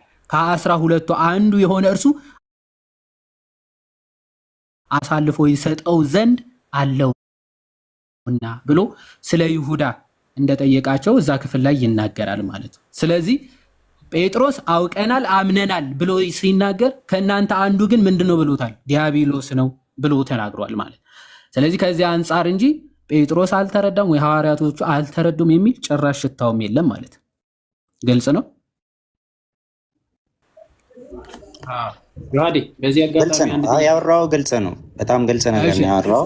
አሁን ይሄን ካስተማራቸው በኋላ ወደ ማቴዎስ ልምጣልህና ኢትዮ ማቴዎስ 26 ላይ አሁን እነዚህ ሐዋርያት ተማሩ ስለ ስጋና ደሙ ማለት። አሁን ልክ 26 ላይ ማቴዎስ 26 ላይ 26 ሲመጣ ምን አለ? ሲበሉም አለ ኢየሱስ እንጀራን አንስቶ ባረከ፣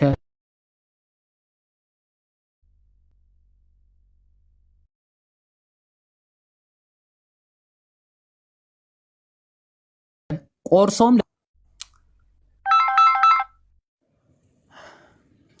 ሶሪ ተመልሻለሁ።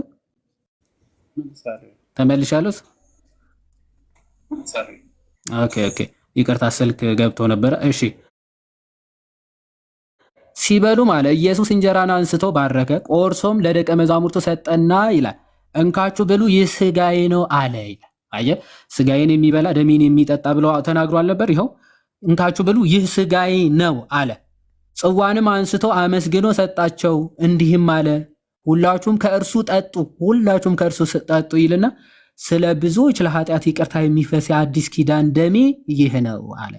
አየህ ስለ ብዙዎች ምን ለኃጢአት ይቅርታ የሚፈሰው ደሜ ራሱ ይህ ነው። ሁላችሁ ምን ከእርሱ ጠጡ። ለምን ለኃጢአት ይቅርታ የሚፈሰው ደግሞ ይህ ስለሆነ። ለዘላለም ሕይወት የሚሆነው ደግሞ ይህ ስለሆነ ሁላችሁም ከእርሱ ጠጡ ይልና የአዲስ ኪዳን ነው የሚለው። ለአዲስ ኪዳን የሚሆን ደሜ ይህ ነው ብሎ ነው ክርስቶስ ራሱ የሚመሰርተው ማለት ነው። ስለዚህ ብሉ፣ ጠጡ፣ የዘላለም ሕይወት ካልበላችሁ ካልጠጣችሁ የዘላለም ሕይወት የላችሁም፣ እኔ በእናንተ እናንተ በእኔ እንድትኖሩ ስጋዬን ብሉ ደሜን ጠጡ ብሎ ያስተማረውን ትምህርት ፕራክቲካሊ ደግሞ እንዴት እንደሚበሉት ሐዋርያቶቹ ይኸው በግልጽ አስተማራቸው። ሐዋርያቶቹ ይህ ስጋዬ ነው ሲላቸው አሜን ብለው ነው የሚቀበሉት። ይህ ደሜ ነው ሲላቸው አሜን ብለው ተቀበሉ፣ በሉ፣ ጠጡ ማለት። ስለዚህ ከዚህ አንጻር የሚታይ ነው። ክርስቶስ ስጋዬ ብሎ ከስጋ ውጪ የሆነ ሌላ ነገር ምንም ተናግሮ አያውቅም። ደሜ ነው ብለው ከደሙ ውጪ የሆነ ሌላ ምንም ነገር ተናግሮ አያውቅም። በመጽሐፍ ቅዱስ ስጋው ነው ደሜ ነው ብሎ ተናግሯል። በግልጽ ስጋውና ደሙ ነው። በጣም በሚገርም ሁኔታ ለቅዱስ ዮሐንስ የቀረበ ደቀ መዝሙሩ አግናጢዮስ ነው እንግዲህ የእሱ ተማሪ ማለት ነው። እሱ ምን ብሎ ነው የተረዳው? ስጋይና ደም የሚለው በቃ ስጋውና ደሙ ነው። እንደውም ስጋና ደሙ አይደለም ብለው የሚቃወሙ ግኖስቲኮችን ወይም ደግሞ ግኖስቲካውያን ኖስቲሲዝም ተከታዮች ምንድነው የሚላቸው? መናፍቃን ሄሬሲስ ከስጋና ደሙ ከጌታችን ስጋና ደም ይርቃሉ። ምክንያቱም ይልና የጌታችን ኢዩካሪስት ቅዱስ ቁርባን ይላል የጌታችን የኢየሱስ ክርስቶስ ስጋውና ደሙ እንደሆነ ስለማይቀበሉ ቅዱስ አግናጢዮስ ስጋና ደሙ ብሎ ነው የሚገልጸው። ስጋና ደሙ ነው ኢዩካሪስት ብሎ ነው የሚናገረው። ይሄንን የማይቀበሉ መናፍቃን ደግሞ እየተከራከሩ በክርክሮቻቸው መሃል ይሞታሉ፣ ይጠፋሉ ብሎ ነው የሚናገረው። በክርክሮቻቸው መሃል ስጋው አይደለም እያሉ እየተከራከሩ በክርክሮቻቸው መሃል ይሞታሉ፣ ይጠፋሉ ብሎ በግልጽ ይናገር። የዮሐንስ ወንጌል ምዕራፍ 6 የዮሐንስ ወንጌላዊ የእሱ ተማሪ ማለት እንግዲህ እሱ ከተረዳው ውጪ አይ እኔ ላብራራለህ ብትለይ ማይ ብራዘር ዳሪያዝ ነው ያለው። እንደዛ ነው ልንል ምንችለው ነው። ያ ከዚህ አንጻር የሚታይ ነው። ምናልባት መኩ ምናምን ቀጥሉ። ቅድም ሐሳብ ልሰጥ ማለት ከየትኛው ወገን ነው እሱ? ከተመለሱት ወገን ነው ከሐዋርያት ወገን ማለት ሐዋርያት በቃ አሜን ብሎ ተቀብሎ ትምህርቱን አሜን ብሎ ተቀበሉ። ከዛ በኋላ ይሄው በማቴዎስ ወንጌል ላይ የመጣ ከእርሱም ከጽዋው ምን አደረጉ? ደሙን ጠጡ። ከዛ ህብስቱን ደግሞ ባርኮ ቆርሶ የሰጠው ስጋ ያለ ስጋውን ይሄው ተቀበሉ፣ ለዘላለም ሕይወት የሚሆንላቸውን ማለት ነው። አንተ ከሐዋርያት ወገን ጸንተ ትቆማለህ ትምህርቱን ተቀብለ፣ ወይስ ደግሞ አንተ ልክ እንደ አይሁዶች ተከራክረ ከብዶ ወደኋላ ትመለሳለህ? ከየትኛው ወገን ኢትዮ?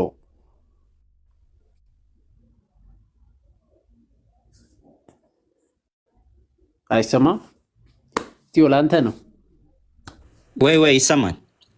ከየትኛው ወገን ልክ እንደ ሐዋርያት አምነው ትምህርቱን አምነው ተቀበሉ? ይሄ ዮሐንስ ወንጌል ላይ እንዳብራራለ ማለት ነው። ዮሐዴ እነሱ ከጌታ ጋር የሆኑት ማን ናቸው? ሐዋርያቶች ናቸው። ሌሎቹ ግን ወደ ኋላ ተመለሱ። አብራርቶልኛል። ዮሐዴ እግዚአብሔር ይባርኮ አብራርቶልኛል። ግን ከዮሐድ ሐሳብ ጋር አሁን እኔ እንደዚህ ነኝ ብዬ አይደለም መስማማው። ገብቶኝ እኔ ነኝ ሐሳቡን ያመጣሁት እኮ እኔ ከተመለሱት ወገን አይደለም። ግን ዮሐዴ ባስረዳው መንገድ አሁን ግዴታ እሱ እንደዚህ ነው በቃ ደሙ ይሄ ነው ስጋው ይሄ ነው የሚለውን ግዴታ ሐዋርያቱ ወደሱ ስለተመለሱ ስጋ ቀጥታ ሊትራል ደሙና ስጋው ነው ብሎ ነው የተመለሱት። ስለዚህ አንተም እንደዛ ተቀበል ነው ዮሐዴ ሐሳብና የኔ ሐሳብ ደግሞ ሐዋርያቱ እንደዛ ክርስቶስን ካንተ ወዴት እንሄዳለን ብሎ ቢመለሱም እኔም በእነሱ ወገን ብሆንም ሐዋርያቱም እንደገባቸው ይሄ የሚቆርሰው ስጋ ሊትራል አሁን ቆርሶ የሰጣቸው ህብስትና ዋይኑ ሳይሆን ክርስቶስ ራሱን መስዋዕት የሚያደርገው መሆኑን አምነው እነሱ ገብቷቸው ዳውትም ያደረጉት ነገር አለ ብዬ ባምንም እንደዛ ነው እና ግዴታ አሁን ይሄ አንዴ ኢትዮ እዚህ ጋር ቃል በቃል ማቴዎስ 27 ላይ አምጥቶ ምን እንደሚሰጣቸው ስጋው እንደሆነ ቃል በቃል እኮ ሰጣቸው። ልክ ከእነርሱ ጋር አብረ የጌታ ስጋና ደም አዎ የጌታ ስጋና ደም ብለ ልክ እንደማን ልክ ኢየሱስ እንዳለ ኢየሱስ እንደተናገረው አሜን ብለ ሐዋርያቶች አሜን ብለው እንደተቀበሉ መቀበል ነበረብህ። አሜን ብለው ነው ተቀበሉ። ድና ያርጓል እዚህ ጋር እስቲ ትመለከታለህ። አይ ይሄ ስጋዬ አይደለም ያንተ ስጋ ምሳሌ ነው ብሏል። ኖ ዳውት ያረጉት ሐዋርያትም ዳውት አድርገዋል። እዛ ጋር እንደምናየው ማለት የተወሰነ አላረጉም ይላል እኮ ቃሉ ማለት ደቀ መዝሙሮች አይ ሌሎቹ ናቸው። ደቀ መዝሙር የሚለው ሌሎቹ ደቀ መዝሙር እሱን የሚከተሉትን ደቀ መዝሙር አለ እንጂ 12ቱን ለብቻ ነው ተመልሶ እናንተስ ትሄዳላችሁን አለ። እነሱ ግን አይ ካንተ ጋር ካንተ ወዴት እንሄዳለን ነው ያለው። 12ቱ ለብቻ ነው ለይቶ ኢትዮ እንጂ ደቀ መዛሙርት ያለን ሐዋርያትን ሳይሆን ሌሎችን ነው። ይሄው ከሐዋርያት እኮ 12ቱ ጋር ዞሮ እሱ ጠይቀዋቸዋል። ግን አሁን ይሄ ማለት እንትን ሊያከራክረን አይችልም። ይሄ ዲፕሊ የሚጠና ነገር ነው ማለት የተጻፈ ነገር እንደዚህ ነው ብሎ የተቀመጠ ነገር ስለሌለ እኔም ማውራት አልፈልግም እሱን። ኤኒዌይስ ግን ያኛዎቹ የተመለሱት ሞቲቫቸው መጀመሪያ ምንድነው ነው ማለት ዲፕሊ መሄድ ባያስፈልገንም እነሱ በፊት የተሰጣቸው ሕግ ጋር እንደዚህ ስጋ መብላት እንዴት ነው ለነሱ ጥሬ ስጋ ምናምን በሚለው ጋር ብዙ ነገር አያይዞ ነው እንግዲህ አይሁዶች እንደዛ የሚሉት። እነሱ ሞት ስጋው አለ ክርስቶስ እኮ አላብራራላቸውም። በነገራችን ላይ ስጋዬ ነው አለ፣ ስጋዬ ነው በቃ። በነገራችን ላይ ዮሐንስ ራሱ በጣም በብዙ ቦታ ላይ ስጋው ባይሆን ብሎ እንትን ቢል ማለት ነው ያብራራ ነበረ። ልክ ለምሳሌ ጌታ ኢየሱስ ክርስቶስ ይህን ቤተ መቅደስ አፍርሱና በሶስተኛው ቀን አስነሳለሁ አለ። እንዲህ 46 ዓመት እንትን ያደረገውን እንዴት በሶስት ቀን ተመልሶ አፍርሶ ይሰራል ምናምን የሚለውን አሰቡ እነሱ። ጌታ ኢየሱስ ክርስቶስ ግን ምን አለ መልሶ ጌታ ኢየሱስ ክርስቶስ ሳይሆን ዮሐንስ ግን ሲያብራራ ይሄንን እነሱ ስለምንድን ነው የሚያስቡት? ስለ ቤተ መቅደስ፣ ሰለሞን ቤተ መቅደስ። ጌታ ግን እየተናገረ ያለው ስለምንድን ነው ብሎ አብራራ። ስለ ስጋው፣ ስለ ቤተ መቅደስ፣ ስለ ማንነቱ ነው እያወራ ያለው፣ ስለ ሞቱና ትንሣኤ ነው እያወራ ያለው ብሎ አብራራበት። እዚህ ጋር ግን ቅዱስ ዮሐንስ አላብራራም። በነገራችን ላይ ምንም ነገር አልተናገረም። በቃ ስጋው ነው ሊትራሊ ምንም ሌላ ነገር አላለም። አሜን ብሎ ደግሞ ጌታ ኢየሱስ ክርስቶስ ደግሞ ልክ ሲሰጥ አሜን ይህ ስጋዬ ነው አለ ጌታ ኢየሱስ ክርስቶስ። ይህ ለአዲስ ኪዳን የሚፈሰው ደሜ ነው አለ። አሜን ብሎ ተቀበሉ ሐዋርያት። አንተ ለምን መቀበል አቃተ? ለምን እምነት ጎደለ ነው ትልቁ ነገር። እና አባቶችም ለምሳሌ ከአባቶች ቅዱስ ስጋውና ክቡር ደሙን አይደለም የጌታ ስጋና ደም አይደለም ምሳሌ ነው ያሉ አሉ በዘመናት በክርስትና መካከል።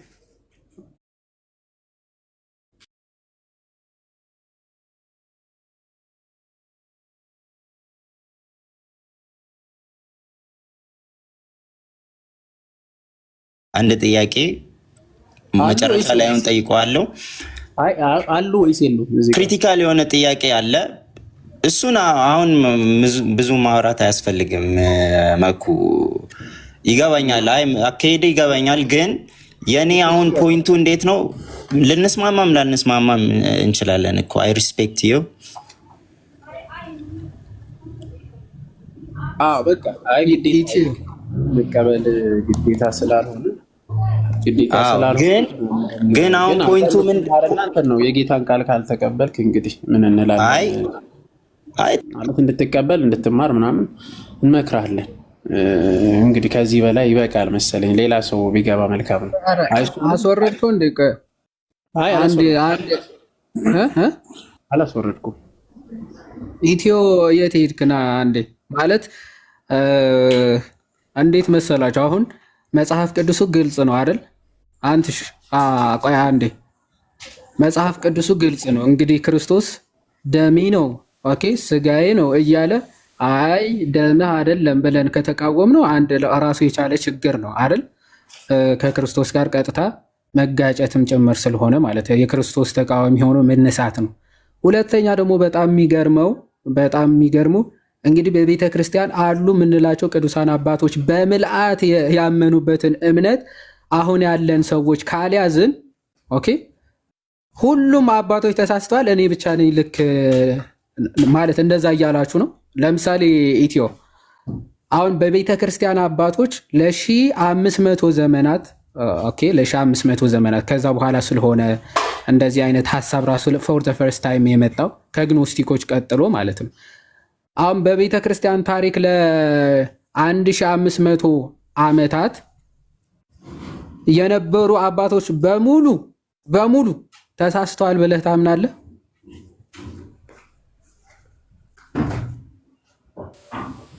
ምን በቤተ ክርስቲያን እንግዲህ በቤተ ክርስቲያን ታሪክ ውስጥ ከመጽሐፍ ቅዱስ ወይም ከቤተ ክርስቲያን መመስረት ጀምሮ እስከ ዙዊንግሊ መምጣት ድረስ 1500ን በለውና አፕሮክሲሜትሊ ማለት 15ኛው ክፍለ ዘመን 16ኛው ክፍለ ዘመን ስለሆነ ይሄ ለመጀመሪያ ፎር ዘ ፈርስት ታይም እንደዚህ አይነት ትምህርቶች የመጡት በ1500 ዘመን የቤተ ክርስቲያን ታሪክ ውስጥ የነበሩ ሁሉም ቅዱሳን አባቶች ኦኬ እነ አትናቴዎስ እነ አግናጢዮስ እነ ሄሬኒዮስ እነ ፖሊካርፕ ኦኬ እነዚህ አባቶችን ጨምሮ በሙሉ በጌታ ስጋና ደም ሁሉም ተሳስተዋል ብለህ ነው የምታምነው? ሁሉም ስህተት ናቸው? ከዛ ዝም ሊመጡ ነው ትክክለኛ እንደዛ እንደማልል ነው። እንደዛ አልልም፣ ተሳስተዋል አልልም። ግን የምቀበለው ያው የኔን እምነት ታውቀዋለህ እኮ ዮሐዴ።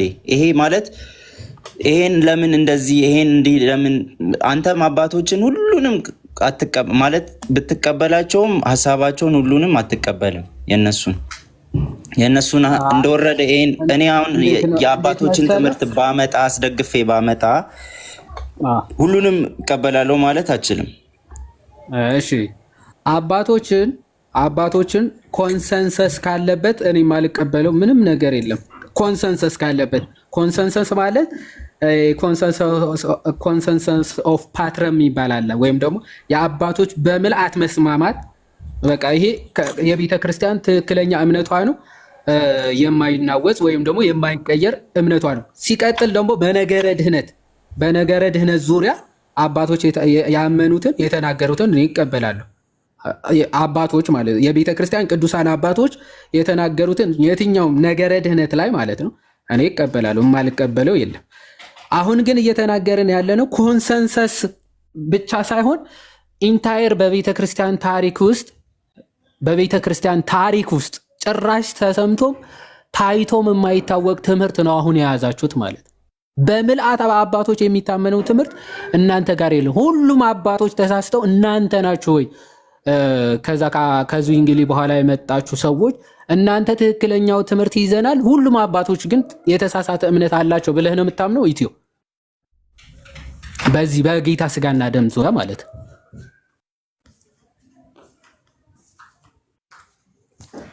ሶሪ ሚት ነኝ። አሁን ወደ አባቶች ትምህርት ልንሄድ ነው። አሁን ሰፋ ቅድም ያልኩት ለመኩም ለዛ ነው ወጣ ባንል ጥሩ ነው። ሰፋ እያለ ከሚሄድ እዚህ ባይብሊካል ባለው መንገድ ለምን የጠየቅኩን ቆይ ወደ አባቶች አንሄድም። ሁሉም አባቶች ስህተት ናቸው ብለህ ታምናለህ ወይ ነው ጥያቄ እንጂ እሱ ነገርኩ እኮ ማለት ሁሉም ስህተት ናቸው ብዬ ሁሉም ስህተት ናቸው ብዬ አላምንም። ማለት ስህተት ናቸው ብዬ ሁሉም ስህተት ካልሆኑ ሁሉም አባቶች የጌታ ስጋና ደም እውነተኛ እንደሆነ ለዘላለም ሕይወት እንደሆነ ለኃጢአት ስርየት እንደሆነ ሁሉም ያምናሉ ማለት ነው። ስለዚህ ለምን አታምንም? አንተ ከአባቶች የተለየ እምነት ይዘህ እንዴት ክርስቲያን ነኝ ልትራሱ ትችላለህ?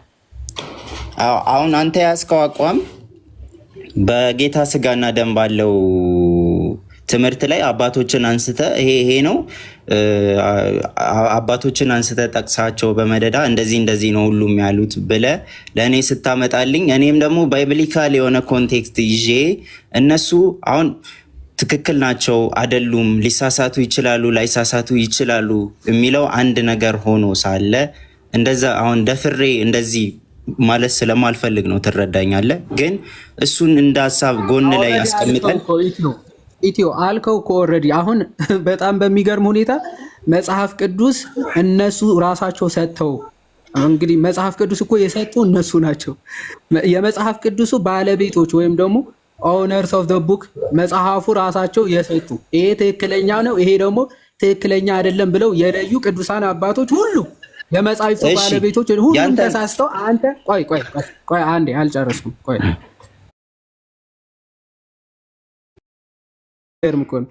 አንተ መጽሐፉን የማታውቀው ወይም ደግሞ ዙዊንግሊ ራሱ ማለት ነው የዚህ ሐሳብ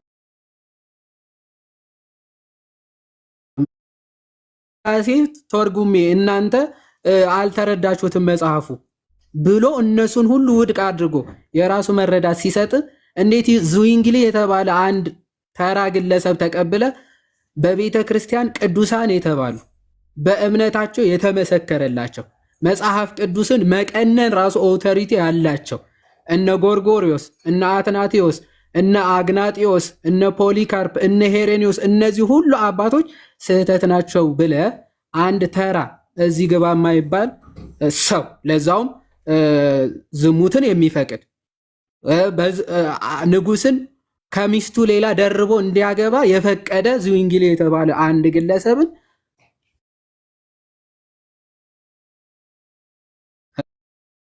ይሰጥ ትቀበለዋለህ ማለት የሱ መረዳት ትክክል ነው። ሁሉም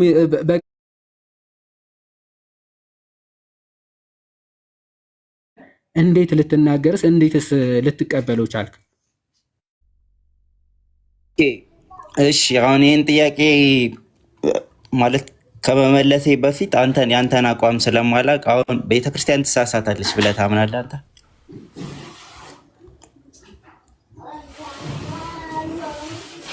ምን ይቅርታ ድምፅ ተቋርጦብኝ ነበረ። ምንድን ነው ያልከኝ? ቤተክርስቲያን ትሳሳታለች ብለህ ታምናለህ እንዴ? የጠየቅኩህን ትተው ነው? አይ መልስልኝ። ይኸኛውን የጠየቅኩህን ትተው ነው ወይ? መጀመሪያ እንዴት አንድ ተራ ያው ሁለቱም ሚዛኖች በጎንና በጎን እናስቀመጥኩልህ። አትናቴዎስ፣ አግናጤዎስ። እኔም ሚዛኑን ለማስቀመጥ ነው። መጀመሪያ ይሄን መልስና ከዛ እኔ እጠይቃለሁ። ምንም ስለማይገናኝ ማለት ነው። የጠየቅኩህን መጀመሪያ መልስና በዚህ በኩል ለእኔ ይገናኛል። ዮሐዴ ለእኔ ይገናኛል። እኔ ያሰብኩት መንገድ አይገናኝም። አንተ ላትረዳው ትችላለህ። መልስ መጀመሪያ። ሁሉም ተሳስተዋል። ዝዊንግሊ ብቻ ነው ትክክል ብለህ ነው የምታምን? ነው ወይ? ሊዲንግ የሆነ ጥያቄ ነው። ጥያቄ ነው። ኢትዮ በእናትህ ማለት ታምንና ለራስን በቃ ታምን መመለስ ነው በቃ። አይ ስህተት ናቸው እነሱ ስህተት ናቸው። ዝዊንግሊ ነው ልክ የምትለው ከሆነ ያንን አይ በተግባር በነገራችን ላይ ዝዊንግሊ ልክ ነው ብለህ እየኖርክ ነው። በተግባር እየኖርክ ያለው የዝዊንግሊ ነው እኮ። እንደዛ እየታወቀ ማለት የኔ አቋም እንደዛ ማለት አሁን ዝዊንግሊ በዚህ ሀሳቡ ከኔ ጋር የሚስማማ ከሆነ ዝዊንግሊ ትክክል ነው እያልኩ ነው ኦልሬዲ። ማለት አሁን እኔ እስማማለሁ አልስማማ የሚለው ይቀመጥና ግን ይሄን ሀሳብ ይዤ ከገባው ይሄን ሀሳብ አንዴ ኢትዮ በቃ ጥሩ ዝዊንግሊ ልክ ነው ካልክ እነዛ አባቶች ከ1500 ዓመታት በሙሉ የነበሩ አባቶች ስህተት ነው እያልክ ነው ማለት ነው። በሌላ አባባል አይደል? ኖ አላልኩም። ይሄን እኮ ቀድሜ ተናገርኩ። እኔ ወደ አባቶች ስንሄድ የአባቶች ሌላ ኬዝ ሆኖ ሊነሳ ይችላል። ግን አሁን እሱን ከማንሳት ይቀር እሱ ይቀመጥ። አባቶች ደረጃ ማለት የትኛውም አባት በቅዱስ ቁርባን ዙሪያ የትኛውም አባት እንደዚህ ዝዊንግሊ አይነት ያስተማረ አባት አለ? እሱን ሙሉ ለሙሉ አልደረስኩባቸውም አባቶች ላይ እርግጠኛ አይደለሁም። በነገራችን ላይ እንደዚህ ዝዊንግሊ ያስተማረ አንድም አባት የለም። ሲምቦል ነው ብሎ እንደዚህ ዝዊንግሊ ያስተማረ አባትም የለም። ኖር ይችላል። እሱን ፉሊ የለም። ከመናፍቃኖች አሉ። ለምሳሌ ከመናፍቃን የተባሉት ኢራኔስ ሲሰጥበት የነበረ ሰከንድ ሴንቸሪ ውስጥ የነበሩት ለዚህ እኮ ነው ያልኩ። አሁን ቅድም ያልኩ ለዚህ ነው መኩ ይቅርታ፣ በጣም ቅድም ያልኩ ለዚህ ነው። አባቶችን ስንቀበል ከኛ አስተምሮ ጋር የሚሄዱትን አባቶች እንቀበላለን። ከእናንተ አስተምሮት ጋር የሚሄዱትን አባቶችን ነው የምትቀበሉት። የራሳችሁን አበጅታችሁ የአባቶችን ትምህርት ሳይሆን እናንተ ካበጃችሁ በኋላ አስተምሮት ከእናንተ ጋር እኩል የሆኑትን ነው የምትቀበሉት ማለት ነው። በነገራችን ላይ ኖ እንደዛ አላልኩም። ስናወራ ነው ያልኩ። ማለት እኛ እንደ አስተምሮ እንደ ዲስታ በቃ ካሁን በኋላ አንድ አባት ስም ይጥቀስ፣ ይሄ አባት የኔ ትምህርት ጋር ይመሳሰላል የሚል ዝም ብሎ የሆነ ጭቅጭቅ ሆነ። አንድ አባት ይጥቀስና ከዛ በኋላ መውራት ይቻላል። እንደዛ ማድረግ የምትችል ከሆነ ማይክን ክፈል። ከመውረድ አንዴ ማለት አሁን እንትን ኢትዮ ትንሽ ማለት ከሌሎቹ የተሻለ መረጋጋት ምናምንም አለው። ብቻ የምታስተካክለው ኢትዮ ምን መሰለ፣ እኔ የቆምኩበት መሰረት ወይም ደግሞ አሁን ያለሁበት ቦታ የምርም ክርስቶስ የሚገኝበት የምርም የክርስትና ትምህርት ያለበት ነው ብለን እንድትጠይቅ ነው። ምክንያቱም ሁሉም የቤተ ክርስቲያን አባቶች ክርስቶስንም ጨምሮ ማለት ኦፍ ኮርስ እነሱ የክርስቶስ አካል እንደመሆናቸው ክርስቶስ ራሳቸው ከዛ እነሱ ደግሞ የክርስቶስ ብልቶች የሆኑ ሁሉም ቅዱሳን አባቶች አጌንስት ዩ ወይም ደግሞ ከአንተ ትምህርት በተቃራኒ በኩል ቆመው አንተ ደግሞ ከየት እንደመጣ የማይታወቅ ትምህርቱ ህይወቱም ለሰው አርአያ የማይሆን ግለሰብ እንግዲህ የሚባል ሰው ጋር ቆመህ ነው ከአባቶች ጋር ኮንፍሮንት እያረክ ያለው። ስለዚህ አንተ ከማን ጋር ማለት ከማን ጋር ነው የቆምኩት ብለህ እንድታስተውልና እንድትረዳ ነው። የትኛውም የቤተ ክርስቲያን አባት በነገረ ድህነት ዙሪያ ማለት ነው ከሳተ ሲጀመር ቅዱስ አባትም አይባልም። ኦኬ የቤተ ክርስቲያን አባትም ተብሎ አይጠራም። በነገረ ድህነትና በመሰረተ ትምህርት ከካደ ማለት ከወጣ እነዚህ ሁሉ አባቶች ለክርስትናቸው የተጋደሉ ዋይዘው እንዲሁ ዝም ብለን እንደ ተራ የምናያቸው አይደሉም። የእንትን የኒቅያ ጉባኤን የተመለከተና የነሱ ታሪክ ያጠና ሰው ባይዘው እንዲቀለል አድርጎ አይናገራቸውም። አባቶችን እንዲሁ የሆነ ቀለል ያለ ህይወት እንደው አባቶች ሲባል ቀለል አድርገው የሚመለከቱ ሰዎች አሉ። በነገራችን ላይ እጅ እግር የሌላቸው ለክርስትና ሲሉ ማለት ነው እጅና እግር የሌላቸው አባቶች አሉ በቅድስናቸው ግን እንደዛ ሆኖ እግዚአብሔርን ሳያማርሩ እግዚአብሔርን ሳያመሰግኑ የነበሩ ከዛ እዛ ጉባኤ ላይ ተገኝቶ አሪዮስን የረቱ ቅዱሳን አባቶች አሉ። ይህን ያክል ለክርስትናቸው የታመኑ ቅዱሳን አባቶች ማለት ከመንበረ ጵጵስናቸው ለ5 ጊዜ ተሰደው ክርስትናን የጠበቁ እንደውም እነ ቅዱስ ጎርጎርዮስ ዘንዚናዙ ፒላር ኦፍ ዘ ቸርች የሚሏቸው እነ ቅዱስ አትናቴዎስ ፒላር ኦፍ ዘ ቸርች የቤተ ክርስቲያን አምድ መሰረት ምሰሶ ብለው የሚጠሩት አትናቴዎስ ኦኬ ከነዚህ ተቃራኒ ቆመሃል ስትባል ሰው ካልደነገጠ ስፒሪቱ በጣም ሊጠራጠርና ሊጠይቅ ያስፈልገዋል። ኦኬ ፒላርስ ኦፍ ዘ ቸርች የተባሉት እነ ቅዱስ አትናቴዎስ እነ ቅዱስ አግናጤዎስ ለአናብስት እንግዲህ ሊዮፓርድስ ይሏቸዋል አውሬዎች ናቸው። አውሬ የሆኑ አናብስት ተወርውሮ ሊሰጥ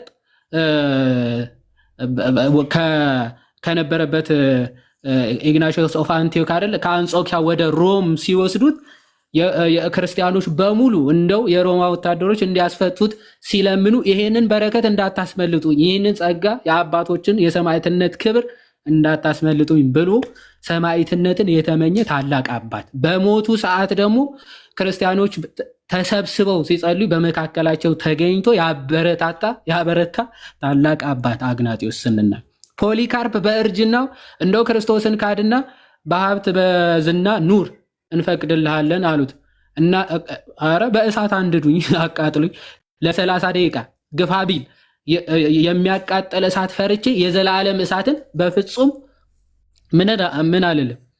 ኦኬ አልክድም ጌታዬ እስካሁን እስካለሁበት እድሜ ድረስ ያልተወኝ አምላክ ያልተወኝ ጌታ ለዚች እሳት ብዬ አልተውም ብሎ እስከ እሳት መቃጠል የደረሰ ቅዱስ አባት ፖሊካርፕ ማለት እነዚህ ሰማዕታት እነዚህ ቅዱሳን አባቶችን አይ በቃ